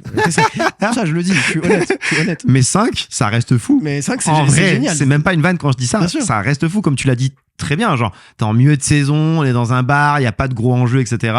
5 personnes qui viennent te rencontrer pour parler de ta passion et tout, ça reste énorme. Regarde, maintenant, on va être 6. Dans le chat, il y a quelqu'un qui dit Samir refait cette idée. Voilà, et voilà. On sera 6 maintenant, super. Incroyable. Mais du coup, t'as été un des premiers créateurs à faire ça. Ouais, après, moi, j'ai la chance d'avoir une thématique qui parle. Bien sûr. Enfin, le sport parle aussi, évidemment. On le voit bien, hein, les stades se remplissent, etc. Mais moi, le truc, c'est qu'aussi, quand tu viens, tu prends une étiquette. Dessus, tu mets ton prénom, une destination que tu connais bien et une destination que tu aimerais bien découvrir. Donc, t'as quand même. Le speed dating du voyage. Mais en vrai, il y a plein de gens qui viennent sans forcément me connaître tellement que ça a pris d'ampleur. J'appelle ça le verre du voyageur. J'appelle pas ça le verre de Bruno Maltor et tout. Il y a plein de gens qui viennent, genre, juste comme ça pour parler de voyage. Et ça, j'aime beaucoup. Parce que ça permet de prendre une ampleur différente. Et ça s'éloigne de toi. Ça, J'aime beaucoup, ouais. Je dis pas que c'est important de s'éloigner de toi, mais ça peut vivre sans ton nom. Exactement. 50 000 personnes qui ont fait des rencontres. Il y a forcément. Il y a eu du bébé vers du voyageur. Incroyable. Il y a eu du mariage vers du voyageur. Incroyable. J'ai pas été invité, j'étais un peu saoulé. J'ai fait une vidéo pour les témoins en disant, les gars, c'est grâce à moi, pourquoi je suis pas là, quoi. Incroyable. Et l'enfant s'appelle Bruno aujourd'hui. C'est ça. Il a un prénom de tonton, lui aussi. Bonne chance. Ok. Et donc, tu m'avais dit, placement pour des marques. Alors, vers du voyageur. Mais vers du voyageur, c'est vraiment anecdotique, hein, parce que, enfin. Oui, on parle d'un pourcentage à une soirée. Vraiment très très faible, mais quand même ça existe. Il y a l'affiliation. Donc par exemple, tu vois, moi je vais parler d'une assurance que j'utilise vraiment personnellement, que je trouve cool, etc.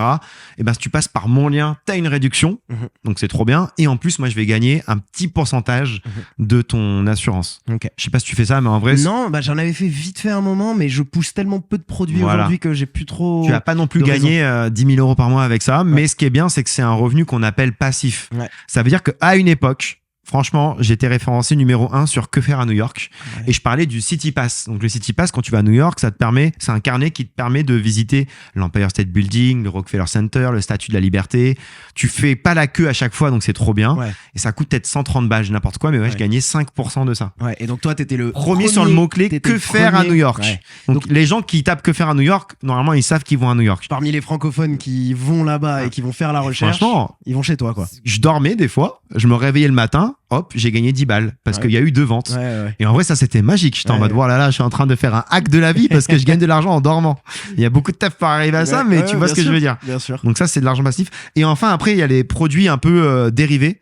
J'ai fait un jeu de société à une époque qui s'appelle Votre Tour du Monde qui s'est vendu à 20 000 exemplaires. Oh, stylé. Ouais, franchement, ça avait bien marché. C'était pendant le Covid, j'avais que ça à faire. Ça ressemblait à quoi? Tiens, je te saoule, je peux te rapprocher un petit peu. Bonsoir.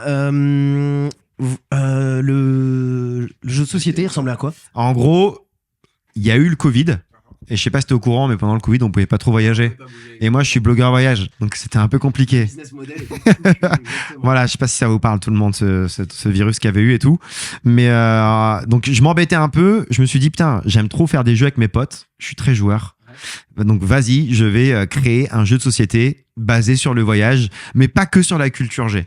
Okay. Je voulais quand même un jeu qu'on puisse prendre avec soi. Okay. Donc c'est du coup un jeu qui peut se transporter. Et c'est toujours compliqué d'expliquer un jeu quand tu l'as pas avec toi. Sûr. Mais il y a pas de plateau, c'est des cartes. D'accord. Et du coup tu dois répondre à des questions, mais tu peux faire des coups de pute à tes potes pour aussi récupérer des cartes, etc. Okay. Et à la fin tu complètes des itinéraires. Paris-Stockholm, Paris-Madrid et tout et tout. Et grâce à ça tu gagnes la partie. Ok. Mais donc du coup il a cartonné. On était trop contents. Et ça me rapportait aussi un peu de thunes. Pareil, ça reste assez anecdotique. Ouais, donc t'as fait d'autres produits dérivés? Ouais, alors j'avais créé une marque, je sais où tu veux m'amener, non? En vrai, j'y pensais pas, mais maintenant, super passe décisive, Samy. Exactement. J'avais aussi créé une... Alors, tu sais, moi, j'étais dans l'optique, le verre du voyageur, ça crée des vrais liens. Il y a eu des bébés vers du voyageur, il y a eu des gens qui sont devenus potes vers du voyageur et qui voyagent entre eux encore aujourd'hui. Et j'aime me dire que moi, je suis juste un élément qui permet de faire croiser des destins, etc. Franchement, c'est une des plus grosses fiertés que tu puisses avoir en tant que créateur. Bien sûr. D'ailleurs, ma plus grosse fierté que créateur, c'est le verre du voyageur. Okay. Rassembler les gens en vrai. T'es sûr que c'est pas de passer dans le podcast Podium? En 2 peut-être, j'avoue. Bah écoute, je m'arrête à 2e. Top 3 quand même, hein, franchement, médaille d'argent. Ça joue. Mais donc du coup, je me disje putain, c'est ouf le verre du voyageur, ça permet de créer des liens, mais tu sais, c'est que à un instant T, quand je suis là, parce que voilà, j'essaie quand même d'être là à chaque verre du voyageur et tout.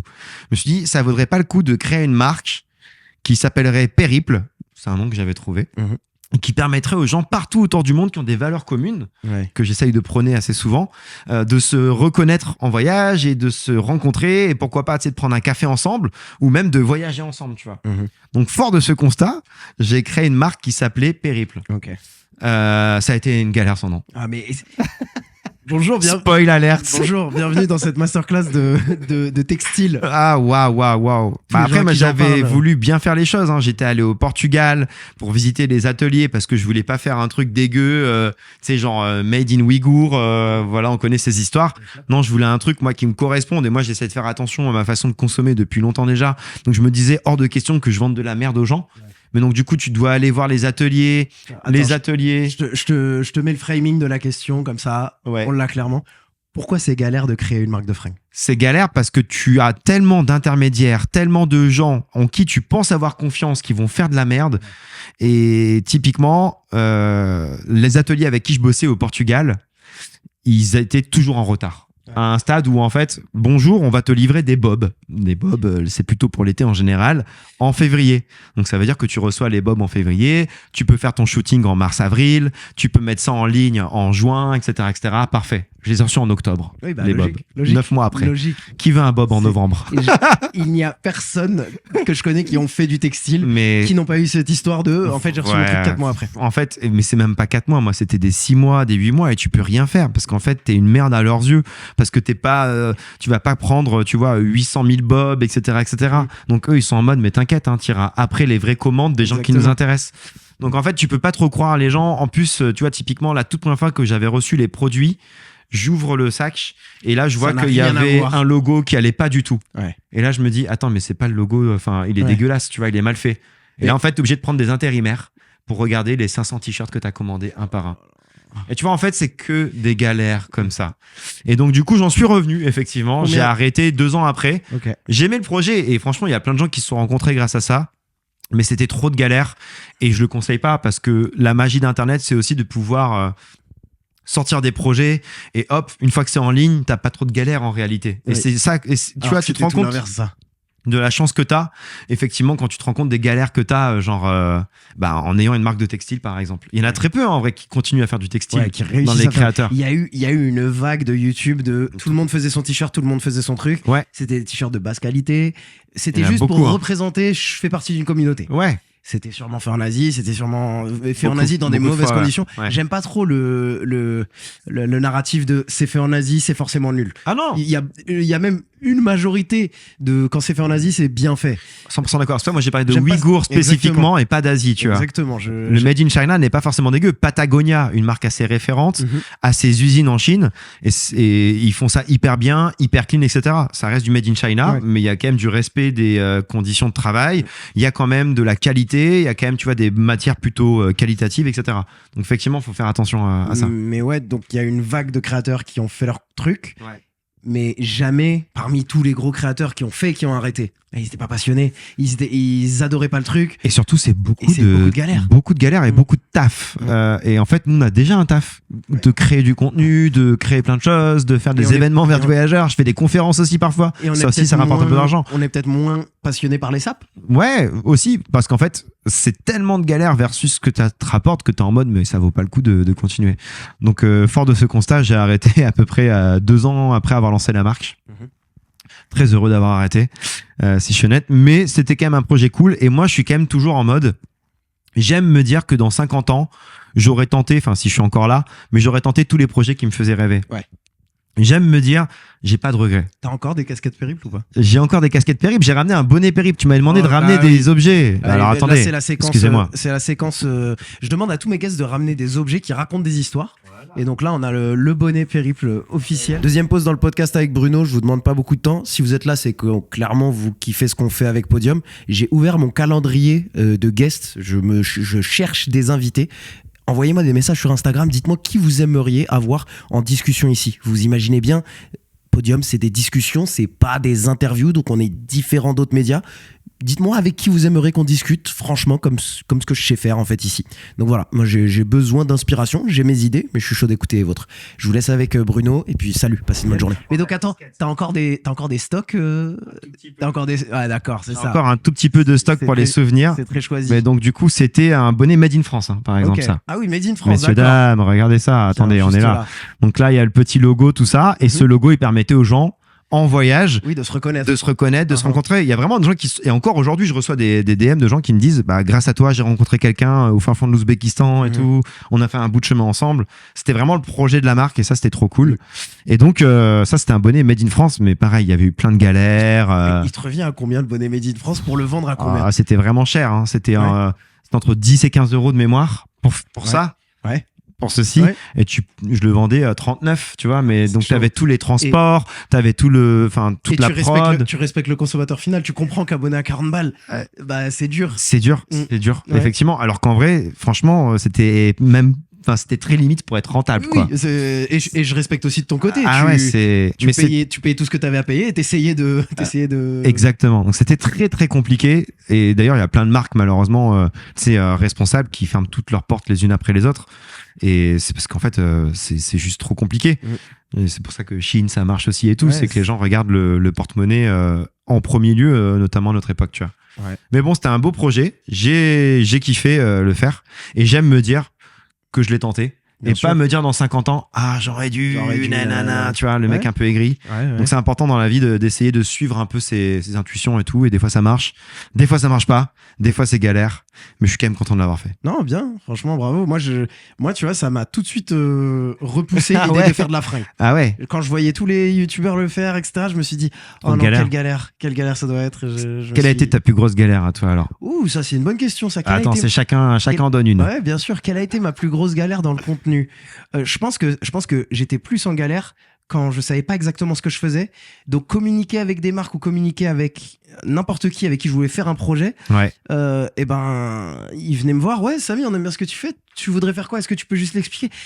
J'avais du mal et c'était un Ok. moment de frustration de malade. Ok. Et du coup, le jour où j'ai trouvé mon format, ma manière de communiquer, j'ai l'impression d'être McDonald's en mode les gens viennent et ils me disent, Samy, on aime ça, on peut le faire ensemble. Et ça, c'est les meilleures collaborations. Mais du coup, Ok. Il t'a fallu du temps pour un peu savoir exactement où t'allais, etc. exactement. Et je pense que c'était ça les plus grosses frustrations, mais ça rentre pas dans le terme quelle est la plus grosse galère. La plus grosse galère, il faut Ouais. une histoire au global. Plus grosse galère, bon, une des galères, j'ai essayé d'être accrédité pour Montréal, pour la NHL. Je me suis pointé 5-10 Gentiment. fois à raconter mon histoire. Casse-toi, on veut On pas connaît t'entendre. l'histoire. Rentrez chez vous, monsieur. Cassez-vous, monsieur. Quelles ont été les plus grosses galères? T'as le droit de pas en avoir eu aussi. Des fichiers corrompus après des tournages, ça c'est un peu classique. La classique. Est-ce que j'ai pété des trucs? Non, j'ai pas pété beaucoup de choses. Franchement, j'ai de la chance là-dessus. Franchement, Tu t'en tires bien. tout le monde me demande tout le temps si j'ai de l'assurance sur mon matos. J'ai zéro assurance sur rien du tout. Quoi. J'ai aucune assurance. Donc franchement, je m'en sors bien. En fait, moi, je prends tout comme un. Si ça va pas marcher cette fois, ça marchera l'autre fois. Donc, je suis pas accroché trop quand il y a des galères, tu vois. Ouais, je comprends. Encore une fois, c'est que en testant des trucs que tu sais si ça va marcher, si ça va plaire, si ça va pas plaire et tout. J'ai pensé à un moment que j'allais être réalisateur Netflix. Je me suis rendu compte du taf que c'est de faire des vrais documentaires produits qui prennent du temps, où tu racontes bien une histoire. Oui, non, ça, j'ai fait un documentaire, entre guillemets, à proprement parler. Et là, t'as compris que c'était trop. Non, et en fait, que j'aime trop les réseaux, j'aime la fréquence de poste. Ouais. J'aime la fréquence de publication, communiquer et avoir les allers-retours. Qu'est-ce que je peux te dire comme galère? J'essaie d'en balancer une. Non, je l'ai balancé dans le dernier podcast. Vas-y, je le rebalance pour ceux qui n'ont pas écouté parce que de toute façon, on est à 1h20. Le moment où j'ai vraiment touché le fond sur le contenu. Vraiment, où j'ai touché le fond. Parce que j'en ai eu plusieurs des burn-out. Ouais. Mais en fait, je me suis rendu compte que les burn-out, je les ai quand j'étais pas aligné avec ce que je fais. Ouais. Tu burn-out beaucoup plus vite. Dès que tu fais un truc que tu kiffes, tu burn-out moins. Ouais. Donc, quand j'étais au Mexique, en deuxième échange universitaire, donc j'arrive à ce deuxième échange universitaire, je commence les vidéos à ce moment-là. Ouais. Je me dis, Samy, c'est le moment où tu dois t'améliorer de ouf en vidéo. Tu fais une vidéo par jour. C'est fini, je l'avais fait mon échange universitaire où je faisais la fête. Je l'avais déjà fait. J'ai pas besoin de le refaire. T'avais déjà eu ces belles soirées. Exactement. Okay. Donc j'ai l'ambition, je fais une vidéo par jour, etc. Si elle écoute le podcast, il y a une nana qui vient dans ma coloc. On est coloc de 20 Français. Une nana qui arrive dans ma coloc, très très belle. J'ai de la chance. Elle ose me regarder. Genre, moi qui pensais que j'allais avoir aucune chance. Elle te choisit. Elle m'a choisi. Tu es l'heureux élu. Elle m'a choisi. Donc on sort ensemble très vite, sauf que je fais mes vidéos. Et elle, clairement, elle était à un moment de sa vie où elle avait besoin de sortir, voir du monde, sortir de sa coquille. Et moi, je m'en suis rendu compte après 10 jours. Je faisais une vidéo par jour. Je rentrais le soir, je me mettais devant mon ordi, tout le monde faisait la fête. Toi, moi, je montais mes vidéos. Ouais. Elle se posait sur le lit, elle me regardait, elle me soutenait. Merci, génial. Et je me suis rendu compte après une semaine, toi, ton chemin, il est ailleurs.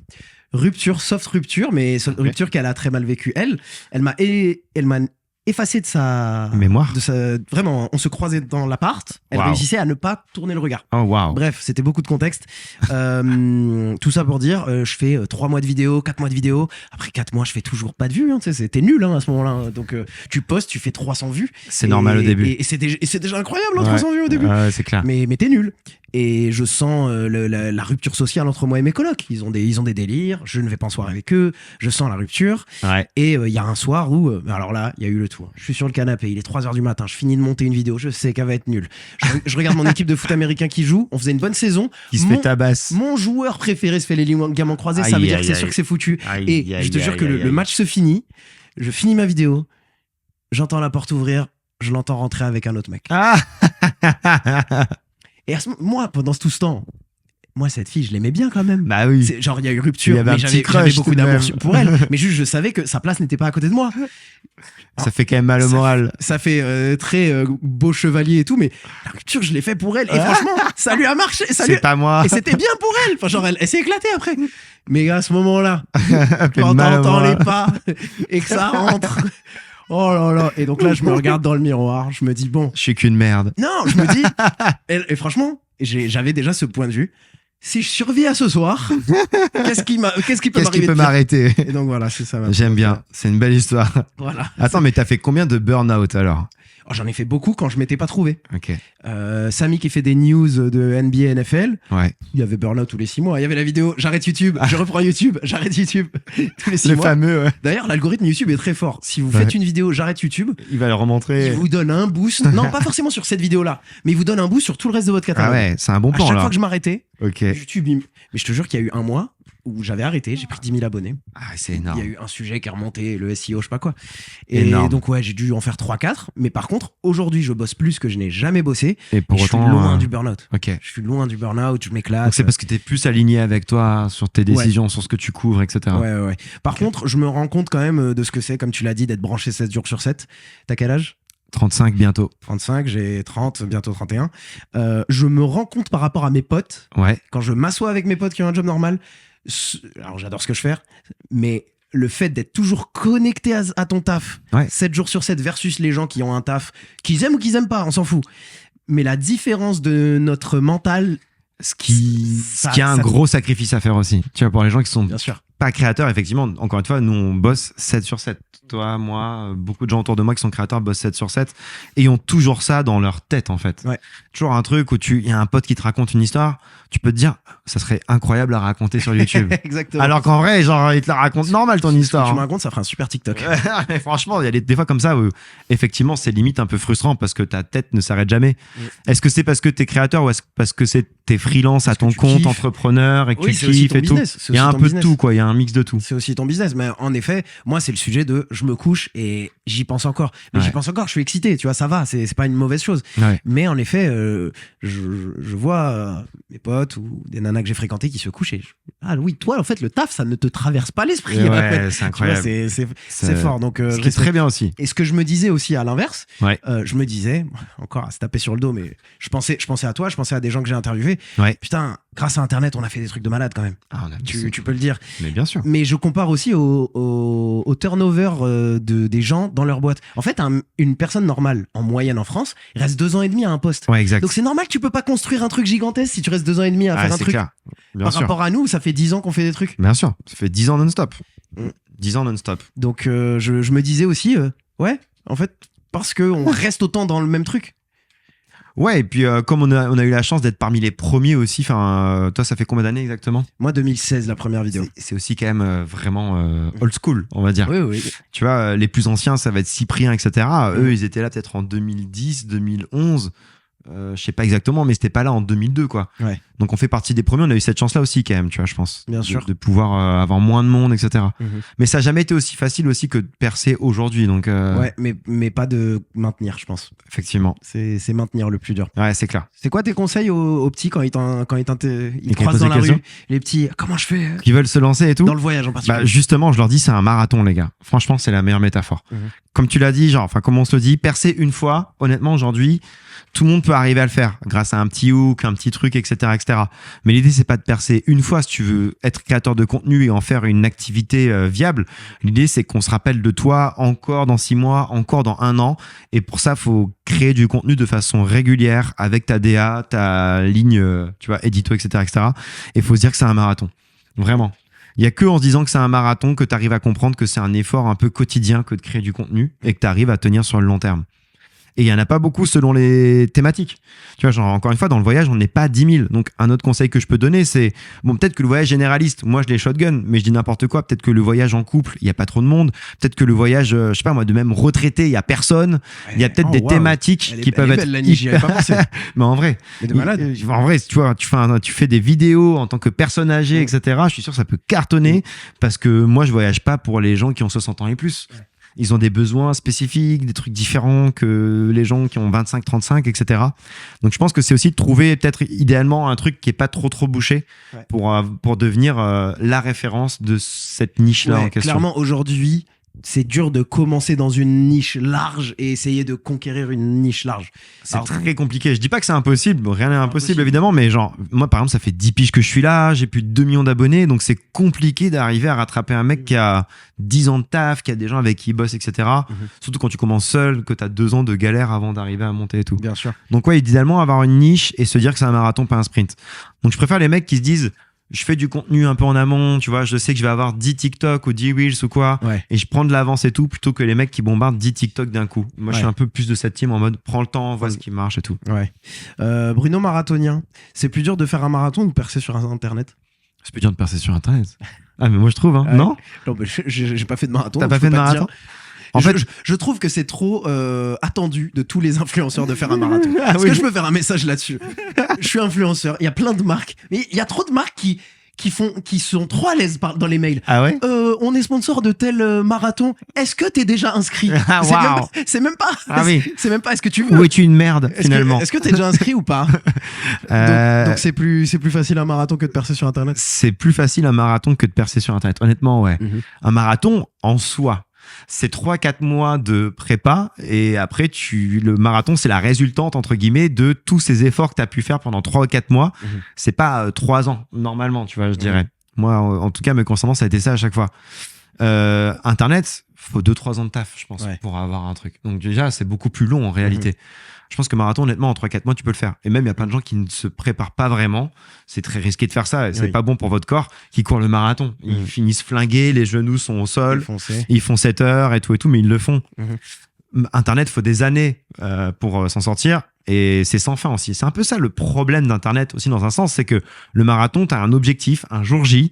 Une fois que c'est fait, c'est fait. Internet, c'est jamais fini. Tu te donnes des saisonnalités, toi, tu te dis, pendant ce moment, je sors ça. Tu vois, j'y ai pensé pour le podcast parce que rien que là, ça fait depuis mars que j'en fais, mars dernier. Je me dis, ah oui, mais le garder à l'année, peut-être que c'est pas hyper pertinent. Peut-être que il y a un moment, 3 mois où je te fais un podcast semaine et après, je prends 3 mois off, tu vois. Ouais, je comprends. Je m'étais dit peut-être que... Moi, je suis plutôt team, une vidéo par semaine et on est sur du long terme, on fait comme ça. Tu vois, YouTube, ça fait des années que je publie une vidéo par semaine. Et je me dis, c'est ça qui fait que sur le long terme, ça paye. T'accumules, Mais peut-être que podcast, c'est différent après. Je sais pas, mais j'aime bien. Je sais que ça arrive avec certains podcasts, je sais que ça arrive avec certains youtubeurs qui ils apparaissent, ils te font une série 3, 4, 5 contenus d'affilée. Et ensuite ils disparaissent pendant. Après, il faut le business model qui va avec. Faut pouvoir manger quand tu disparais. Ça, c'est clair. Respect à ceux qui peuvent le faire, tu vois. C'est sûr. Mais ouais, ok. T'as été piqué par le running. Tu veux refaire des marathons ou pas en vrai? Ça, je sais pas. Alors. J'ai été piqué par le running. Après, moi, j'ai toujours aimé courir et tout. Tu vois, j'ai fait du foot, j'étais mieux défensif. Donc, j'étais le mec qui courait tout le temps, partout, toujours et tout. J'ai eu la chance d'être tiré au sort pour le marathon de New York. Donc, t'as 2% de chance d'être tiré au sort. Faites-le. Le tirage au sort, en soi, il est gratuit. T'as 2% de chance. Donc, c'est vraiment très, très peu probable tu vois, d'être tiré au sort. Je cours des 10 km. Mais je ferais bien le tirage au sort et si je suis pris. Mais c'est ça, c'est le destin. Mais moi, c'est exactement ça. Je me suis dit, je tente le tirage au sort. Si je suis tiré au sort, c'est le destin et c'est le marathon de New York. C'est le marathon d'une vie et c'était incroyable. Mais donc du coup, j'ai laissé le destin choisir. J'ai pas payé 4000 balles une agence qui allait me payer le dossard. J'ai pas eu de collab. J'ai été tiré au sort. J'ai eu trop de chance. J'ai fait le marathon de New York. C'était fou. Et là, je me suis dit, j'ai déjà fait 2 marathons, les 2 avec pas mal de dénivelé. Et là, je me suis dit, combat envers moi-même. J'ai envie de faire un marathon, mais cette fois de le faire en mode un peu performance de course. Et du coup, je me suis inscrit à 3 marathons plats au tirage de sort. Berlin, j'ai pas été tiré au sort. Chicago, j'ai pas été tiré au sort. Valence, en Espagne, j'ai été tiré au sort. Donc, je cours le marathon de Valence le 6 décembre 2026. Et c'est un marathon qui est connu pour être très plat. Donc, j'espère que cette fois... gentil. Voilà, je pourrais me battre un petit peu avec moi-même. On vise quel chiffre? Moins de 3h30, ça serait pas mal. C'est pas... T'as un an pour le faire. J'ai un an pour le faire. Après, moi, j'ai un gros problème. C'est que ma prépa, c'est toujours un enfer. Comme je le disais, pour se préparer pour un marathon, il faut 3-4 mois de course. Idéalement 3 à 4 fois semaine. Il y en a même qui font 5 fois semaine, tu vois. Moi, j'étais à 3 à 4 fois. Mais en fait, le problème, c'est que par exemple, l'année dernière, je suis parti en Tunisie pendant, en septembre dernier, pendant 10 jours. Il faisait 45 degrés la journée. Donc déjà, courir en journée, t'es mort. Tu t'es dead. Le soir, je courais sur un parking qui était allumé avec une seule lampe. Il y avait des chiens errants. Il faisait ses 20 bornes. Et je faisais genre 1 heure de course comme ça. Le magnifique Strava. Pendant 1 heure. Terriblissime. Horrible. Et autant te dire que du coup, faire une préparation marathon, c'est très compliqué quand t'es toujours sur la route. J'en avais parlé avec Dorian Louvet. Ça te défonce genou, articulation, etc. Non puis même c'est la fatigue accumulée. Et en plus, t'es toujours en voyage. On the go aussi. C'est ça. Oui, non, moi je parlais sur la route quand t'es toujours en voyage, tu vois. Mais en fait, c'est très compliqué d'arriver à genre à avoir le mieux pour une prépa marathon, c'est d'avoir des habitudes, de savoir où tu vas courir, etc. Parce qu'il y a des séances quand tu vas courir où tu vas faire du fractionné. Fractionné, si tu vas courir vite longtemps, puis après plus doucement, plus revite, etc. Ça permet à ton cœur de progresser. Après, il y a des séances qui sont plus utiles, etc. Mais moi, par exemple, j'étais au fin fond de la Tunisie. Je sais pas où je suis. Je viens d'arriver dans mon hôtel. Faut que je fasse du fractionné. Donc, il faut que je fasse du sprint, pas du sprint, mais je sais pas où je suis. Comment tu peux bien te préparer dans ces conditions? C'est très compliqué. Et donc là, par exemple, je sais que j'ai été tiré au sort pour décembre pour mon marathon. Il y a déjà un voyage que je devais faire en Asie et plus précisément au Bhoutan, qui est le pays le plus heureux au monde. Bah là, t'es à 4000 d'altitude, etc. J'ai déjà dit, les gars, faut pas que je le fasse en novembre, s'il vous plaît. Parce que sinon, c'est chaud. Les gens qui s'entraînent, ils vont pas en altitude. Mais en fait, ils le font quand même en sachant où ils vont courir, etc. Là, c'est compliqué. Je vois quelqu'un qui dit, merci du conseil marathon, go faire le tirage de sort. Non, le faites pas du coup, comme ça, moi j'ai plus de chance. Les gars. Non, mais par contre, encore une fois, tirage de sort, en soi, c'est gratuit. Par contre, tu payes ton dossard 250 balles si t'es tiré au sort, si je dis pas de bêtises. Mais pareil, incroyable à New York. Quand t'as fini le marathon, tu as la médaille. Et avec ta médaille, tu vas à l'Empire State Building, entrée gratuite. La classe. Tu vas à Rockefeller Center, entrée gratuite. Il y a plein de trucs gratos à New York. Tu vas à Shake Shack. Ouais. Menu Burger, gratuit. Allez. Incroyable. Donc en fait, du coup, ça rembourse ton dossard, tu vois, dans un sens. C'est incroyable. Et donc, c'est de début février à fin février que tu peux t'inscrire. Okay. Et t'as la réponse début mars. Et moi, j'avais été tiré au sort et j'ai eu trop de chance. 2% de chance. Si vous le tentez, bah, au pire, tu te dis, t'as quand même 98% que ça se fasse pas. Donc tente-le. Et si c'est toi, c'est le destin, let's go. Bah écoute, je vais le tenter. Je vais espérer que je sois pas pris. Et voilà, ce sera super. C'est chaud quand même. Si je dois préparer un marathon, c'est chaud. Bah, je te le souhaite. C'est un des moments les plus fous de ma vie. Ouais. Je pourrais continuer pendant des heures, mais je dois te libérer dans pas longtemps. Il est vrai. Il est vrai. Il est vrai. Parce qu'on shout out Ludoc qui fait son avant-première, c'est ça? Avant-première dans le nord-est de Paris. Okay. On est dans le sud-ouest. On n'est pas à côté. Je vais faire une grosse traversée. Justement. Mais c'est trop bien. Est-ce que quelqu'un a une question dans l'audience? On peut finir sur une question.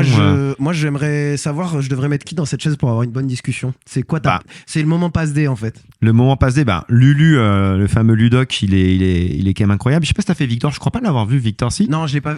Je l'avais fait. Victor Apchi. Hein. Victor Apchi. Bonjour à toi si t'écoutes cette fin de podcast. J'utilise tout le temps comme crash test. Et donc je l'avais utilisé comme crash test l'année dernière. Okay. On l'avait fait ici, en plein été. Il faisait 35 degrés dans l'appart, transpirant et tout. Donc voilà, je fais crash test sur Victor. Ok, le pauvre. Ouais. Mais il adore. Il adore. Non, Ludoc, franchement, ça peut être un bon plan parce qu'il a beaucoup de choses à raconter sur YouTube. Ça a été le réalisateur du studio Bagel. Aujourd'hui, il fait des histoires incroyables, il fait du vrai doc, de la vraie réal, et je trouve qu'il a une vision différente de la création de contenu qui est hyper intéressante aussi. Ok, d'accord. Bah écoute, shout out Ludoc, j'espère que je vais t'avoir bientôt dans la chaise, ça me ferait plaisir. N'est-ce pas? Merci d'être venu, merci de ton temps. Merci à vous, merci à toi. Merci les viewers, ceux qui écoutent en live et ceux qui écoutent en rediffusion. Et puis, qu'est-ce que t'as comme mot de la fin? Moi, comme dernier mot de la fin, j'aimerais te demander, qu'est-ce qui t'occupe la tête, qu'est-ce qui t'occupe l'esprit? On est en 2026, tu as ton business de création, tu as aussi tes kiffs de voyage. Ouais. C'est quoi le truc qui t'occupe l'esprit en ce moment? Ce qui m'occupe l'esprit, c'est... Ça peut être Internet ou pas? Non, en vrai, il y a plein de sujets qui m'occupent l'esprit. Le premier quand même, c'est je sais pas encore exactement où est-ce que je vais aller cette année dans tous les endroits. Tu sais, j'ai le Bhoutan, j'ai l'Égypte. Alors que normalement tu programmes tout ou pas? Ouais, un peu plus. Okay, là, je suis un peu à l'arrache. C'est parce que j'ai fini l'année dernière un peu à l'arrache aussi. D'accord. Donc du coup, il y a ça. Où est-ce que je pars? Donc c'est, tu vois, genre regarder un petit peu. Typiquement, il y a l'Albanie, ça me fait un peu marrer parce qu'il y a plein de bunkers, il y a plein de trucs à raconter. Ça me ferait un peu kiffer d'aller là-bas, mais faut que je me pose, faut que je réfléchisse à comment je vais raconter l'histoire à chaque fois. 2, je suis en train de rédiger un bouquin sur mes 100 plus belles expériences autour du monde. Oh, pas mal. Ça prend beaucoup d'énergie. T'avais pas sorti de bouquin avant? Jamais. Ah, ok, ça m'aurait pas étonné que t'en aies sorti un. Bah là, ça va être la première fois. Okay. Et donc, du coup, ça va être un gros projet pour cette année. Ça va sortir en octobre, un truc comme ça. Et mine de rien, tu vois, faut que je trouve mes 100 plus belles, ou 80 ou 100, je sais pas encore. Mais il faut s'asseoir et les écrire quand même, les livres. Il faut s'asseoir et ça prend beaucoup de temps et ça occupe beaucoup l'esprit. Donc, ça va être mes 2 sujets principaux. Où est-ce que je pars voyager et qu'est-ce que je dis dans mon petit bouquin. Ouais. Stylé. Trop bien. Bah écoute, merci beaucoup. J'aurais pu faire ça pendant encore des heures. 8h30. Voilà, exactement. Allez, merci à tous. On va te laisser partir. Vous pouvez vous abonner, il y a tous les liens qui sont dans la description. Merci, c'était Samy et Bruno. Bye. Ciao. Au revoir, salut. Bye, au revoir, salut. Au revoir.